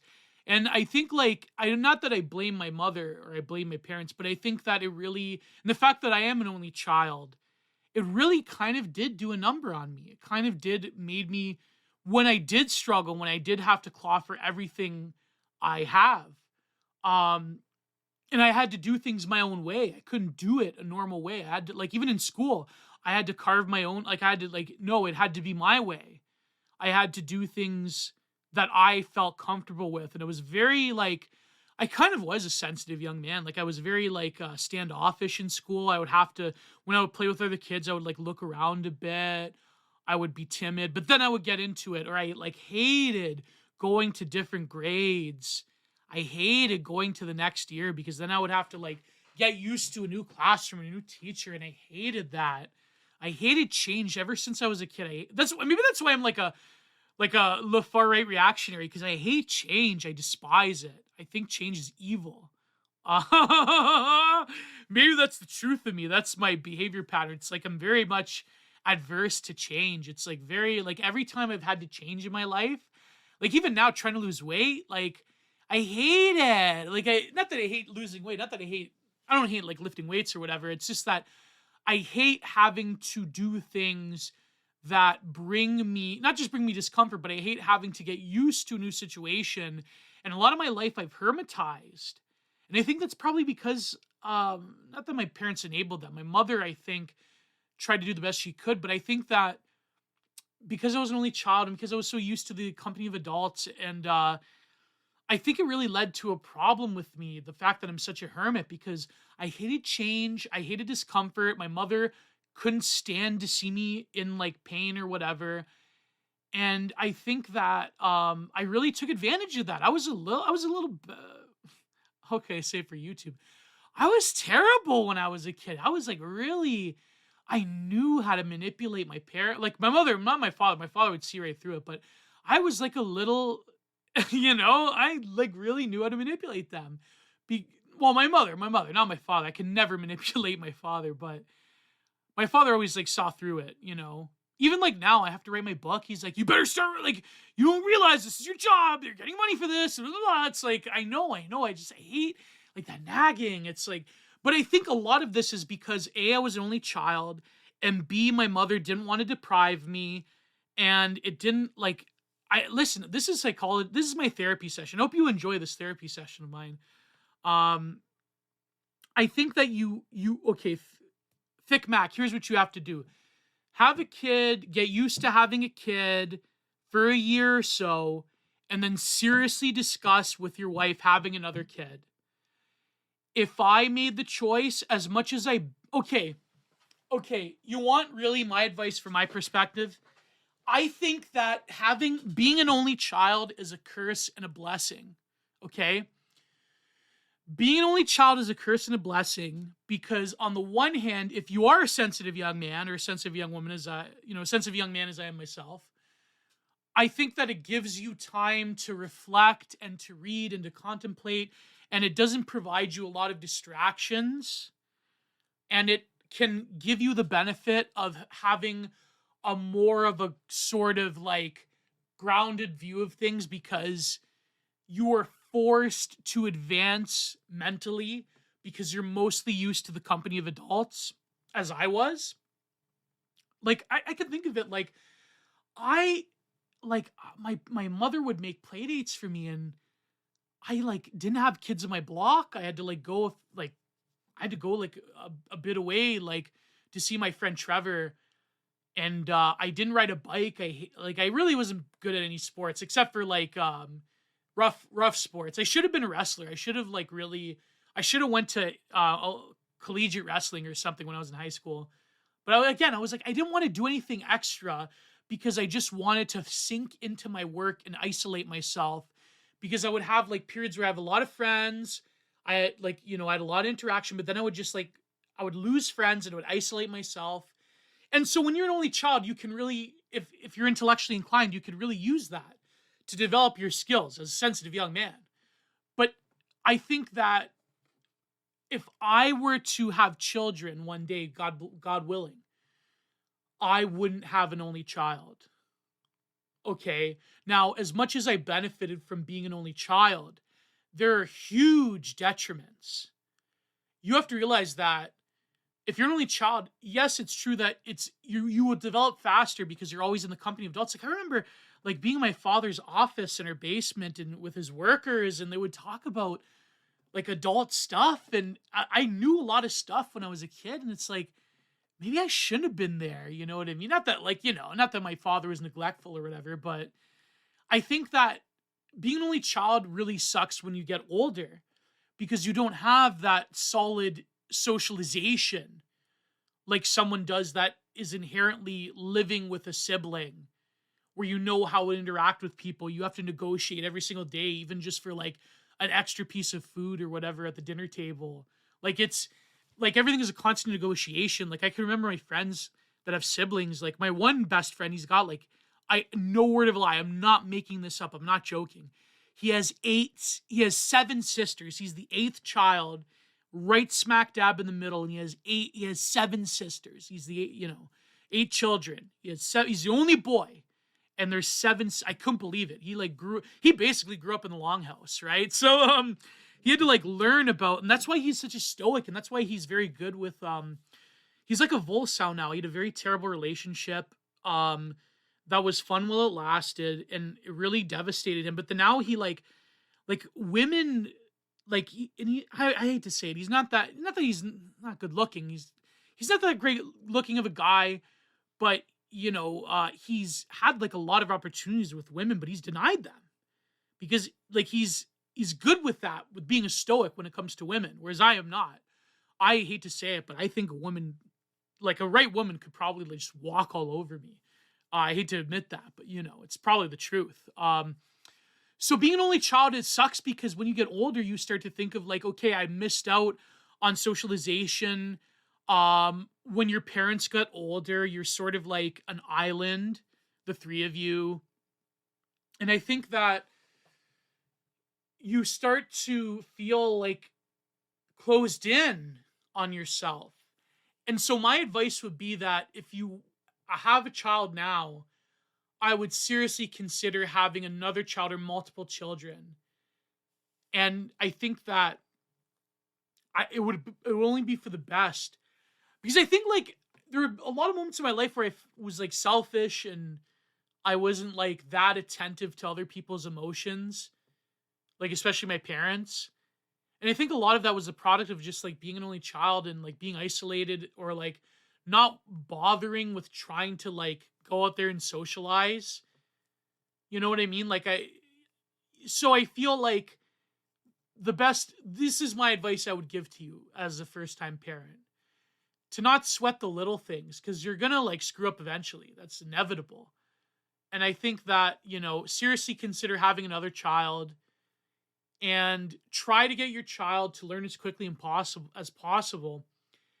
And also try to, like, how should I put this?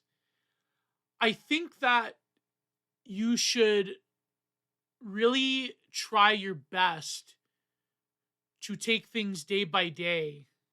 I know as cliche as this sounds, but to try to create learning opportunities for your child wherever you go, and to try to be as attentive as possible, and to not like fob them off on like TV or like, the internet or technology too early, and try to really like create scenarios where you can teach them even at a very early age, when they start to like talk and walk and learn. Try to create like everyday scenarios, like look at a butterfly and then start to talk to them, and don't exactly introduce them to like adult things. I do think that like adult like emotions, I mean, not like adult things. I mean, like don't overload them. It's kind of like I know it's like I hate him. I used to watch him, but it is a good piece of advice. It's like what Dr. Phil said once, he always says this. He goes, "Don't introduce adult problems to children." It's true though. Don't overload children with adult problems, but at the same time, don't baby them. Their whole adolescence, their whole childhood.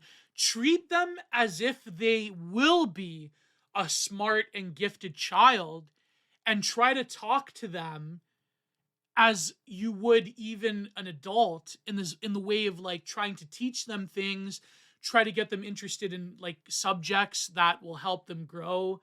And don't like baby them. Just give them respect, I feel. As my parents did that. My old man, like he would read the newspaper to me, and it's like some things maybe you should have been reading it to me. Some movies maybe I shouldn't have watched, but maybe that was for the better. Who knows? I shouldn't say that. Look how my life turned out. But you know what I mean? But still, I think that don't like when they're ready, don't baby them. Don't exactly introduce them to like adult things too fast, obviously. You have to have proper boundaries, right? I think like that's the big problem nowadays is kids don't have boundaries. But at the same time, don't like try to like pretend that they're stupid forever.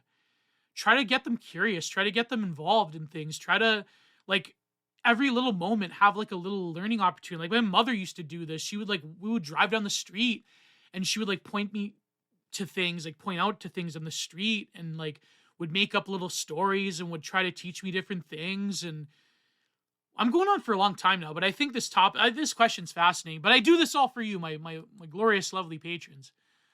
But yeah, Thick Mac, I hope that your wife and you are happy. I hope that your child is healthy and well. And I hope that maybe you consider having more children. And I wish you and pray for you. Wish you all the best, my friend. All right, moving on. Yeah, another piece of advice before I forget is that I would encourage them to love animals. I would encourage them to see how they behave around animals. I would encourage them to have a family pet, even a cat. I think probably a cat's your best bet. Like a dog, there's always a gamble. I mean, I'm not a dog like, okay, I'm not like, if I see a dog that someone has, I will pet it. I like dogs. They're really fun. But they're other people's dogs. They're not my dog. I don't have to take care of a dog. I'm more of a cat person, but I do like dogs. I mean, I wish I had a dog, but I don't know. Maybe I'm too, I don't know. I would like a dog. I'm not an anti-dog. I'm just that I'm not a dog person. I'm a cat person, okay? I'd encourage your kid, if you have a kid, have a cat. That's my advice. Be a cat person. Anyways, moving on. Wow, these questions are great. Should I do the big one? I have a few from Civet, but let's see. Let's do the Civet ones. As everyone's favorite theory cell, what books / authors would you recommend for someone who wants to get into philosophy or political theory? Starting point. Read The Republic. There's no way around it. Just read The Republic. That will give you an insight into most issues and most quandaries in philosophy and political philosophy in the Western world. Read The Republic. I think spend a lot of time trying to understand each book. Then, like, really, it is the bedrock, whether you like it or not. You could say the Pre-Socratics. You could say read Aristotle, read the Nicomachean Ethics, read the Politics by Aristotle. But if you want to understand most issues in political philosophy, and not the political philosophy, but in philosophy in general, I seriously recommend The Republic. I think that's bare nuts if you're at the high school level even. I read The Republic when I was in high school on my own, even though I didn't understand it as much as I would in university. That really is like the foundation. I would say that's the starting point. Watch lectures. There's that, what's his name? Rick Roderick on YouTube. It was this guy from the 80s you could find that has different lectures that are pretty good. But you want to start off as the basic, the bare minimum. Don't get into anything more advanced. Don't get into Hegel. Don't get into Kant even. Start off with the Republic. That's really what you have to do. You have to like really start off with the bare nuts minimum before you can work your way up. I truly believe in that. Could you do a quick rundown on recent dissident right slang? Terms like longhouse, gem, coal, chud, and your take on their meanings and usage. Last one, Scott Greer when? I don't know. I probably could pull Scott Greer. I mean, we did that one, Follow the Rules one. I think I'd probably have Scott Greer on. Yeah, I could do that. If Scott Greer... listen, if any of the Greer heads are listening to my podcast right now, go and tell Scott Greer that I would have him on one day. I think Scott Greer is great. But anyways, quick rundown. So Longhouse, go and read the Lomez article on the Longhouse. It really is to denote like the gynocentric safetyism and the mythology around a lot of matriarchal cults in the ancient world before the rise of predominantly patriarchal high civilizations. And Longhouse merely denotes a lot of, how shall I put it, female-centric social dynamics. So, of course, there's always problems with the term Longhouse, and it can be exaggerated to mean anything. It can also be exaggerated to just mean, like, woman bad, right? So I think the Longhouse, I would recommend reading Lomez's article in Last Things. Gem and coal, okay, so coal is... It's like, it doesn't just mean bad and good. Because what is among a gem? Coal. Remember, coal heats up the gems. Coal is not just average discourse. Coal is the amalgamation of like stale memes and talking points and things that like we all agree on, and also very like low effort content, but all this constitutes the amplification and the addition of already existing discourse, but a gem is something new, novel, goes against the grain, is high effort. But the coal is what surrounds the gems, and the coal constitutes. The coal is like repetition, and the gem is like difference. Put it that way. The coal is repetition of the same, and difference is the breaking free of that strata of discourse into something novel. But remember, the coal in some ways is like a necessity, but in other ways, coal, it just gives you, it just heats up, it just like adds to the fire of discourse. It just heats it up. It doesn't really produce anything of significance besides what is mutually agreed upon. So that's coal and gem. There's also another definitions here and there of coal and gem, but that's yeah. Chud just comes from Chud Jacks. It just comes from the 4chan meme. That's again another iteration of Soy Jacks. The Chud Jack was that mass casualty incident guy, the Paul cell that had like the particular like Paul physiognomy of the average like right-wing chud. And the chud also is like a term of endearment that the right wing took from the leftists, because the leftists for many years, even before like the internet, they would call us chuds. The chuds were like the mythological underdweller creatures like the Morlocks that existed in caves that were like knuckle dragging Neanderthals. So they would call us chuds, and now of course the chud becomes a term of endearment in the hands of the right wing. So that's what chuds means. Anyways, moving on. This is a question from, I hope that's not her name, so I'm just going to call her Sarah. And Sarah asks me a few questions here. And she said, please, I want your patience. Fellow Italian-Canadian Cradle Catholic here. And I see that, well, maybe I shouldn't reveal this, but she subscribes to a certain female podcast. I don't know, Sarah, are you single? Is that why you're a patron of the Big G? Right here, the big dog. Top of the sector. And no, I'm sorry. I don't mean to big dog you, Sarah. I'm sorry. Fellow Italian-Canadian Cradle Catholic here. I have 2 questions for you. No, I'm not going to do a stupid voice. I'm sorry. I would never insult a patron of mine like that. I have 2 questions for you, Gio. Number 1, what are your thoughts on J.F. Martel's view that we are in a crisis of semiotics because no new symbols are being made? I just discovered him myself, and it echoes your first episode on art after metaphysics. I grabbed my own copy, by the way, lol. Number 2, as an elder millennial female. Oh, I guess we're the same age. My God. Wait, okay, let me tackle the first one. I've heard of him, and I think that essentially he has the same thesis or approaching it as John David Ebert, and it's definitely a book I would have to look into. But I know his book is called Reclaiming Art in the Age of Artifact. I do think that a more theory cell approach, but of course he uses a lot of stuff about like Jung and Oscar Wilde and Deleuze, and so he gets a lot of a term that Justin Murphy used, and of course a lot of theory cells use, is the semantic collapse or the semiotic disturbance, where there is no guarantee that the signifier means the signified.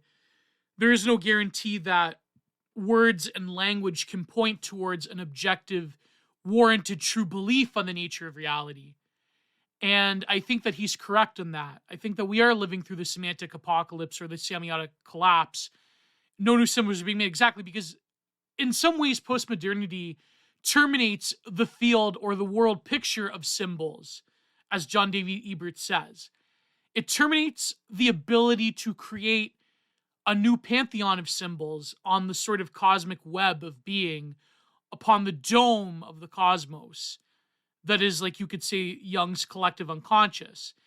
The archetypes are no longer that important in a sense because of the fact that we don't live in a civilization that has its own myth. We live in a globalized non-civilization in some ways that doesn't lead to the particularities of a world picture within one particular civilization. And I think that, reading the summary of his book, he talks about how authentic art, the author acknowledges the presence overwhelming in our media-saturated age of false art that seeks not to liberate, but to manipulate and control. Again, I would say neoliberal kitsch is also that, which I'm writing a book on. This anti-artistic aesthetic force, which finds some of its most virulent manifestations in modern advertising, propaganda, pornography. True art represents an effective line of defense. Exactly. I mean, I should read this book because it is the essence of a lot of what I'm talking about when it comes to neoliberal kitsch. So he also says that art is not ornament, but it's something that drives at the heart of humanity. Art makers create a world that speaks to our own world. Art is free of politics and ideology. I wouldn't say art is free of politics and ideology. Paradoxically, this is what makes it a force of liberation, that whenever it breaks through the trance of humdrum existence, like the act of dreaming artistic creation is fundamentally mysterious. He also talks about like a genetic manifestation, a sort of like spiritual / genetic basis for the work of art. There is like a lot of Evo Psych people that try to explain the work of art, but I largely agree with his takes. I mean, I guess I can already tell off the bat, him being an eclecticist, that his work ventures into New Ageism. So I think that there's always caution there. I would have to like really read his references to Deleuze to see if he's going into the nitty gritty, but I largely agree with this thesis. I do think that neoliberal kitsch is the sign of what I term neoliberal kitsch, is a sign of this exhaustion of civilization in winter period, but also a failure to create new symbols within civilization that can sustain what we even know to be our unique society or civilization. So that's a very good observation. Number 2, as an elder millennial female who found herself in the manosphere in adjacent internet crisis, are you sure you're not adjacent internet circles? Are you sure you're not trying to come on to me? I'm sorry. I'm sorry, my friend. I'm lonely and I'm desperate and I'm a wizard. But oh my god, because it seems to be the only place addressing the problems faced by modern women. Who would you recommend as a decent role model for us ladies? Wow, I can't really answer that because I am not a woman. So but I do think that there are women who do present a model of how there are lives of the saint. There's saints that present a model for how women should live their lives. Joan of Arc is one of them. I think that Mary Magdalena is probably a model of powerful redemption after sin. I think that in terms of like modern ones, it's hard to say. I think there are women of admiration. I think they're great artists. Let's see, let me think. I know there's a controversial meme answer that I'm not going to say. When you talk about perennialism, I think the life of people that were around young, like Marie-Louise von France was very interesting. Francisca Woodman, although I know she ventures into like lib territory, is very fascinating. I think that a great model of an artist who had to find herself, who spoke to nature on a spiritual level, and who met an incredibly unfortunate end at the hands of an incredibly monstrous person, would be Anna Mendieta, one of my favorite visual artists. I think her life is fascinating. I think her artwork is fascinating. And I think that she spoke to for a woman who didn't have children, she did manage to speak to a form of creation. In terms of like contemporary role models, like if you're talking about like manosphere like type of advice, my friend Joan Pope is probably, as an artist, as a friend, as a woman who truly is connected to her own nature. I think Joan Pope, you should look up Joan Pope's her art project, Sex, Death, Rebirth. I would highly recommend, and she will come on the show one day. Artists that I really admire in terms of women would be that are still living. Oh, of course, my friend Petra Kortright. Her life is fascinating. Her approach to the work of art is fascinating. She's also a mother herself. Joan Pope is a recent mother.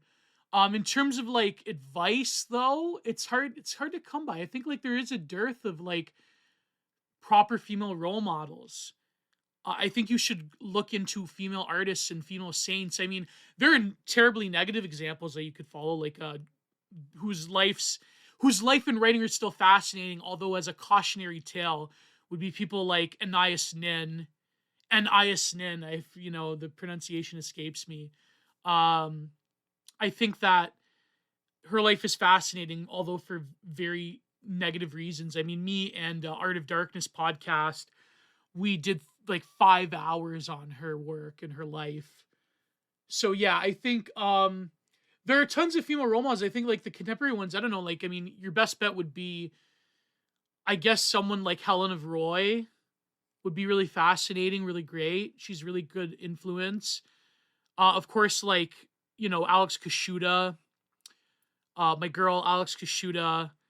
Who else? I'm trying to think of like women who speak about female issues that are more to the right wing, but who don't like let that consume them as I am the right wing it girl. I am like a trad thought. Like, you know what I mean? Like, I'm trying to think of like proper female examples of women who have something to say, who aren't just like trying to like regurgitate male talking points. I think that Sadie Plant is a fascinating writer who is affiliated with Nick Land, who is part of the CCRU. She's not like right wing, of course, but her writing is quite interesting. I think that there are like, yeah, Marie Louise von Franz. There you go. She was Young's like number one female student. I think is a great example. I think that there are women who are able to express on a personal level the pain and the struggle and the ecstasy of being women. And I hate to say it because her life was such a train wreck and she had such terrible values. But Anais Nin probably is that. I think if you read her journal, you could very much her journals and her book, House of You Know What, House of In. I'm not going to finish that sentence for YouTube, but she's a fascinating figure in that regard. I think that there is probably a problem of women who do their own thing in the right wing. Some of the women I've interviewed that I've interacted with, who have their own voice, I think are fascinating because they need to sort of like find their own thing and not try to like just regurgitate male talking points, but don't like devolve into like female life coach crap that's like female dating advice. I mean, like, my friend Rubes is good as a young woman. She's good on Twitter. She's got like a good life advice stuff, my friend Rubes. I'm trying to think actually. This is a very good question. Thank you, Sarah. This is an amazing question. I think you need really to find eternal archetypes of women who have accomplished great things. Lee Krasner is interesting as an artist, who was the wife of Jackson Pollock, who herself is a very great artist. There are like a lot of women saints. There's a lot of female poets, such as the Indian poet Mirabai, who's really great. I think, yeah, there's a lot of women you could model yourself off of who aren't like corrupted by like modern gynocracy, for lack of a better term. Yeah, so there's a lot of great influences out there. I think you have to find them. And it's a struggle. I understand it's a struggle, especially nowadays. Like, there is no like female, like the female equivalent of someone like, I don't know, Andrew Tate is someone you don't want to listen to. The female equivalent of the manosphere is someone you probably don't want to listen to. So that's just unhealthy. You know what I mean? That's just unhealthy. I mean, I think like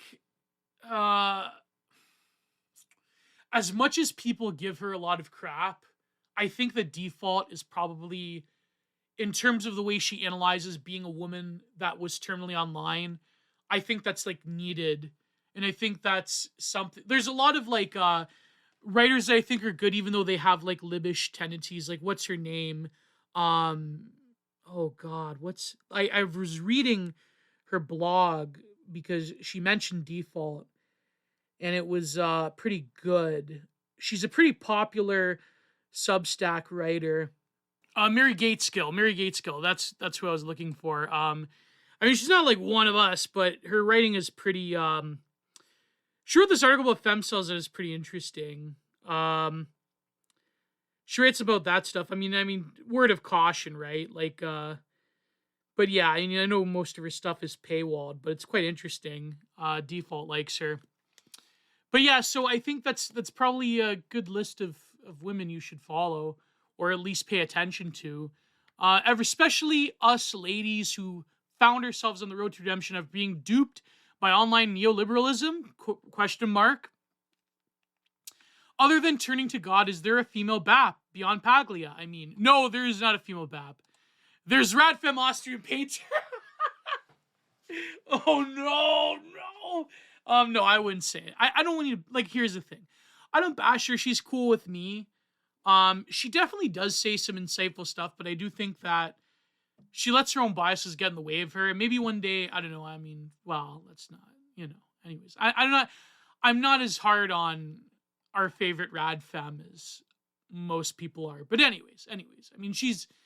I think that if you can like go as a man, if you could like go past the provocation that she does and the nitpicking, I think like she does offer certain kernels of wisdom.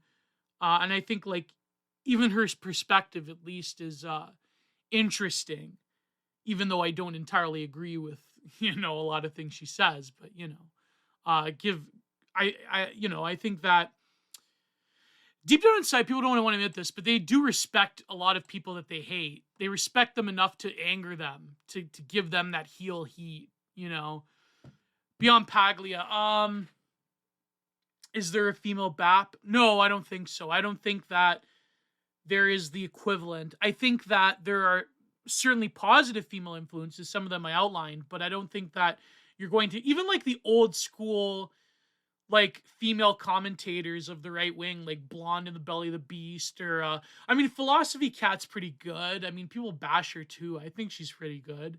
I know I'm such a simp. Oh my god, Gio. No, I think that I don't know. Even out of all the old school ones, like Lauren Southern, like all those people that like the alt light people that produce coal, like I don't think they don't. No, they don't. I mean, there are genuine women writers who have a lot of insight, but who write different, like who write about ideas that are different than men, and that's fine. Like I think women have a different perspective on things, and I don't think that they have a capacity. Not that they don't have a capacity. I shouldn't say that. Don't no, they have a capacity for that, but they don't have the same compulsion to systematize things the way that men do, and that shouldn't be a controversial statement. I think Paglia is probably like the closest to a female BAP you could get.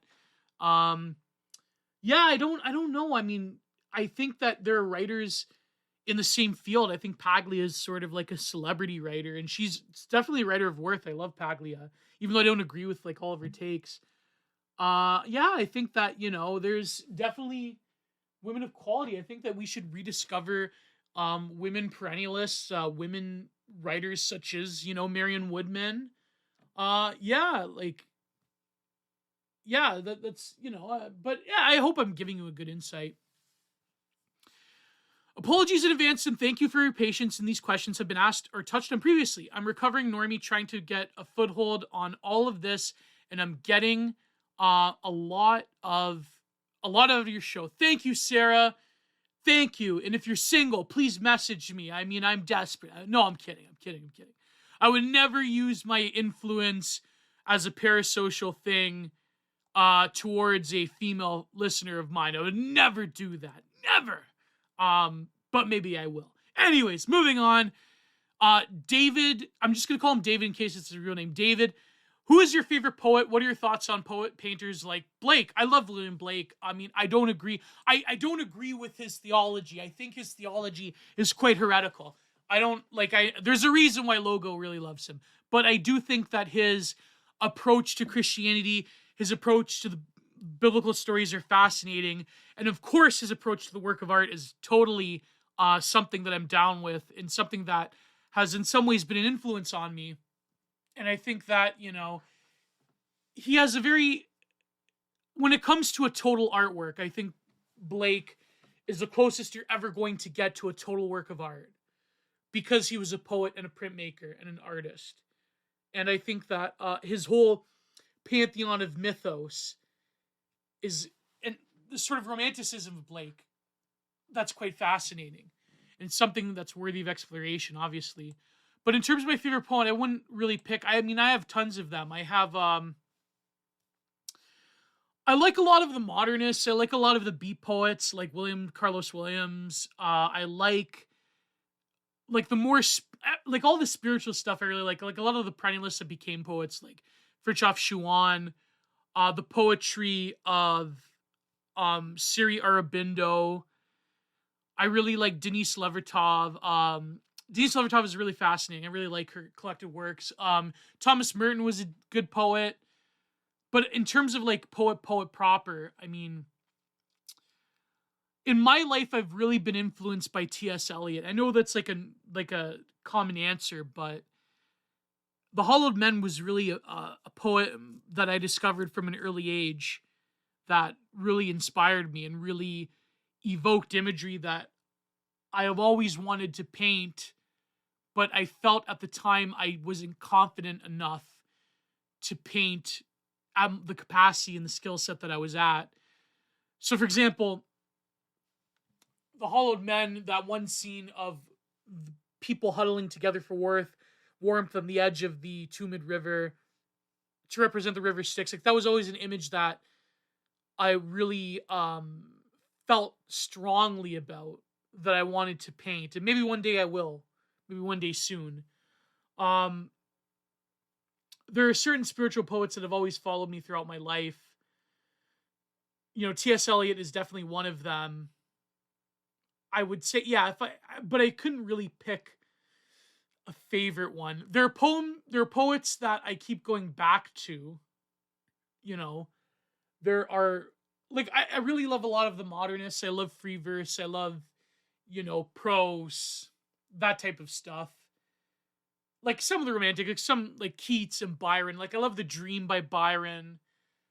But yeah, I mean, I used to really like and enjoy poetry. And yeah, there's a lot of great poets even in this thing of ours, like my friend Arthur Powell. And yeah, so there's a lot of spiritual poets, like a lot of poets that one of my favorites is the one I reviewed in the last Soul of Writing Mega Show, which would be the Zen poet Saigyo. Saigyo is one poet that I keep coming back to over and over again, even more than Basho. Yeah, so that would be why. I mean, one day I will talk about Denise Levertov. I think that she's a fascinating example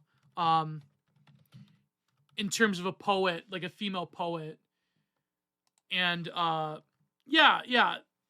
And she really has a spiritual insight.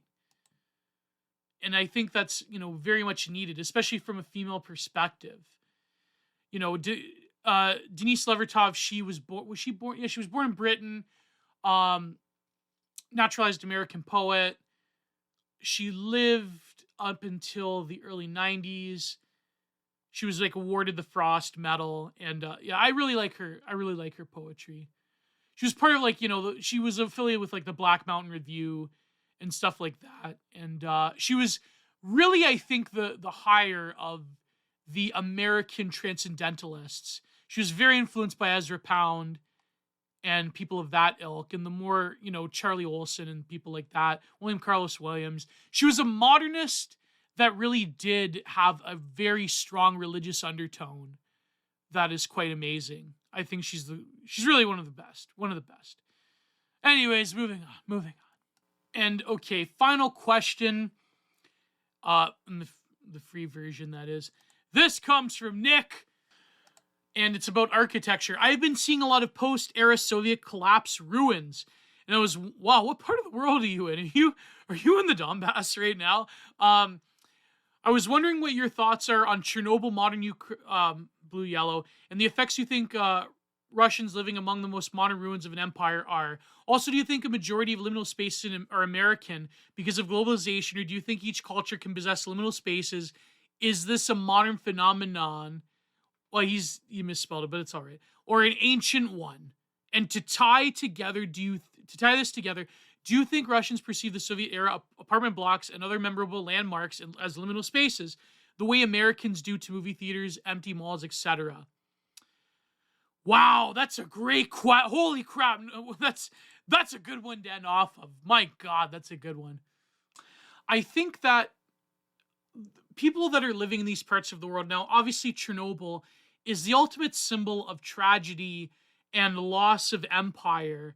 And North Americans really don't know what that's like to live in the ruins of great empires, to live into spaces of visual reminders of the past in such stark ways, of both triumph and tragedy that comes with owning essentially half the world at one point. I think that that's obviously something that the Russians are compelled by. It's something that I would think every Eastern European, even the ones that like want to sign up to the GAE, the ones who are like the most emphatic promoters of like we're good liberals now, there's still something within the heart of them that says, yeah, we were a part of something that owned half the world. And, you know, I think that maybe North Americans will experience this soon enough. And do you think majority of liminal spaces are American because of globalization? Yes, because they're inherently globalized, because they're inherently a monoculture, because that is the essence of the liminal space of the non-place, as Mark Ogg talked about. And let me read you a quote from Mark Ogg that I feel is quite pertinent. So this is the chapter near the end on non-places. Yeah, so he goes into it. Unprecedented dimensions might usefully be measured before, as we start to wonder what sort of gaze it might be amenable. We should add that the same thing applies to non-place as to the place. It never exists in pure form. Places reconstitute themselves in it. Relations are restored and resumed in it. The millennial ruse of the invention of the everyday and the art of doing, so subtly analyzed by Michel de Cartier, Certeau, can clear a path there and deploy their strategies. Place and non-place are rather like opposed polarities. The first is never completely erased. The second never totally completed. They're like palimpsests on which the scrambled game of identity and relations is ceaselessly rewritten, but non-places are the real measure of our time, one that can be quantified with the aid of a few conversions between area, volume, and distance by totaling all the air, rail, and motorway routes, the mobile cabins, etc. The distinction between place and non-place is derived from the opposition between place and space. An essential preliminary here is the analysis of the notion of place and space suggested by Michel de Certeau. He himself does not oppose place and space the way the place is opposed to non-place. Space for him is a frequented place, an intersection of moving bodies. It is pedestrians who transform the street into a space, geometrically defined as a place by town planners. This parallel between this place is an assembly of elements coexisting in a certain order, and the space as animation of these places by the motion of moving bodies is backed by several blah, blah, blah. So exactly, they always exist in co-communication with each other. A non-place can just easily be coded as a place and vice versa.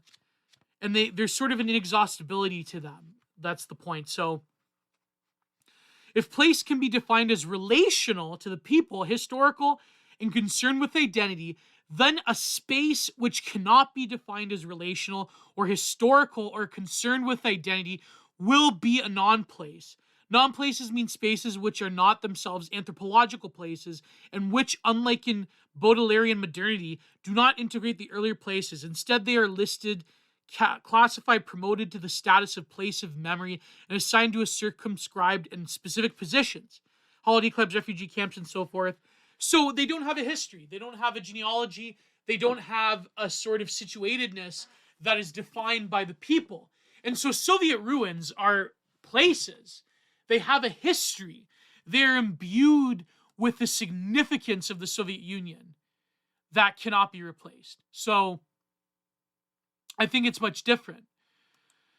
To tie it together, do you think Russians perceive the Soviet era apartment blocks and other memorable landmarks as liminal spaces the way the Americans do movie theaters, empty malls, etc.? No, I do not. I believe that they have the significance of the Soviet ideology and the collapse of that ideology and the history of even the most like rural, like put together, not like random Soviet monument or mural in the middle of like Vermansk or whatever. Like it's not, it's it's something that like the architecture that defined them is imbued with a significance. It will always be imbued with that history. A non-place is not imbued with that history. Ironically enough, when the non-places are going to be imbued with the history, when the American Empire falls, whenever that's going to happen, then you could say that this was a symbol of non-culture, non-place, non-things, as Byung-Chul Han calls them, because they are a symbol of the totality of a global regime that refused to call itself an empire, that refused to say it had an ideology, because that's the great trick of liberalism, is to say that it doesn't have an ideology. When you say that you don't have an ideology, is saying that you don't have an aesthetic that comes with it. You don't have a state religion or a state Volk that comes with it. Therefore, you are subject to endless non-places. And those non-places will only be imbued with the significance at the end of the non-empire that is the global American empire. So I will leave you with that. Thank you for that question, Nick. Thank you to all my beautiful patrons. I love you all. I promise I will try to get out a paywalled version. Just a little extra content for all of you guys. As always, God bless. Goodbye. Go to Patreon. Go to Substack. Like, share, subscribe. Give me a comment for the algorithm. Mwah. Too sweet.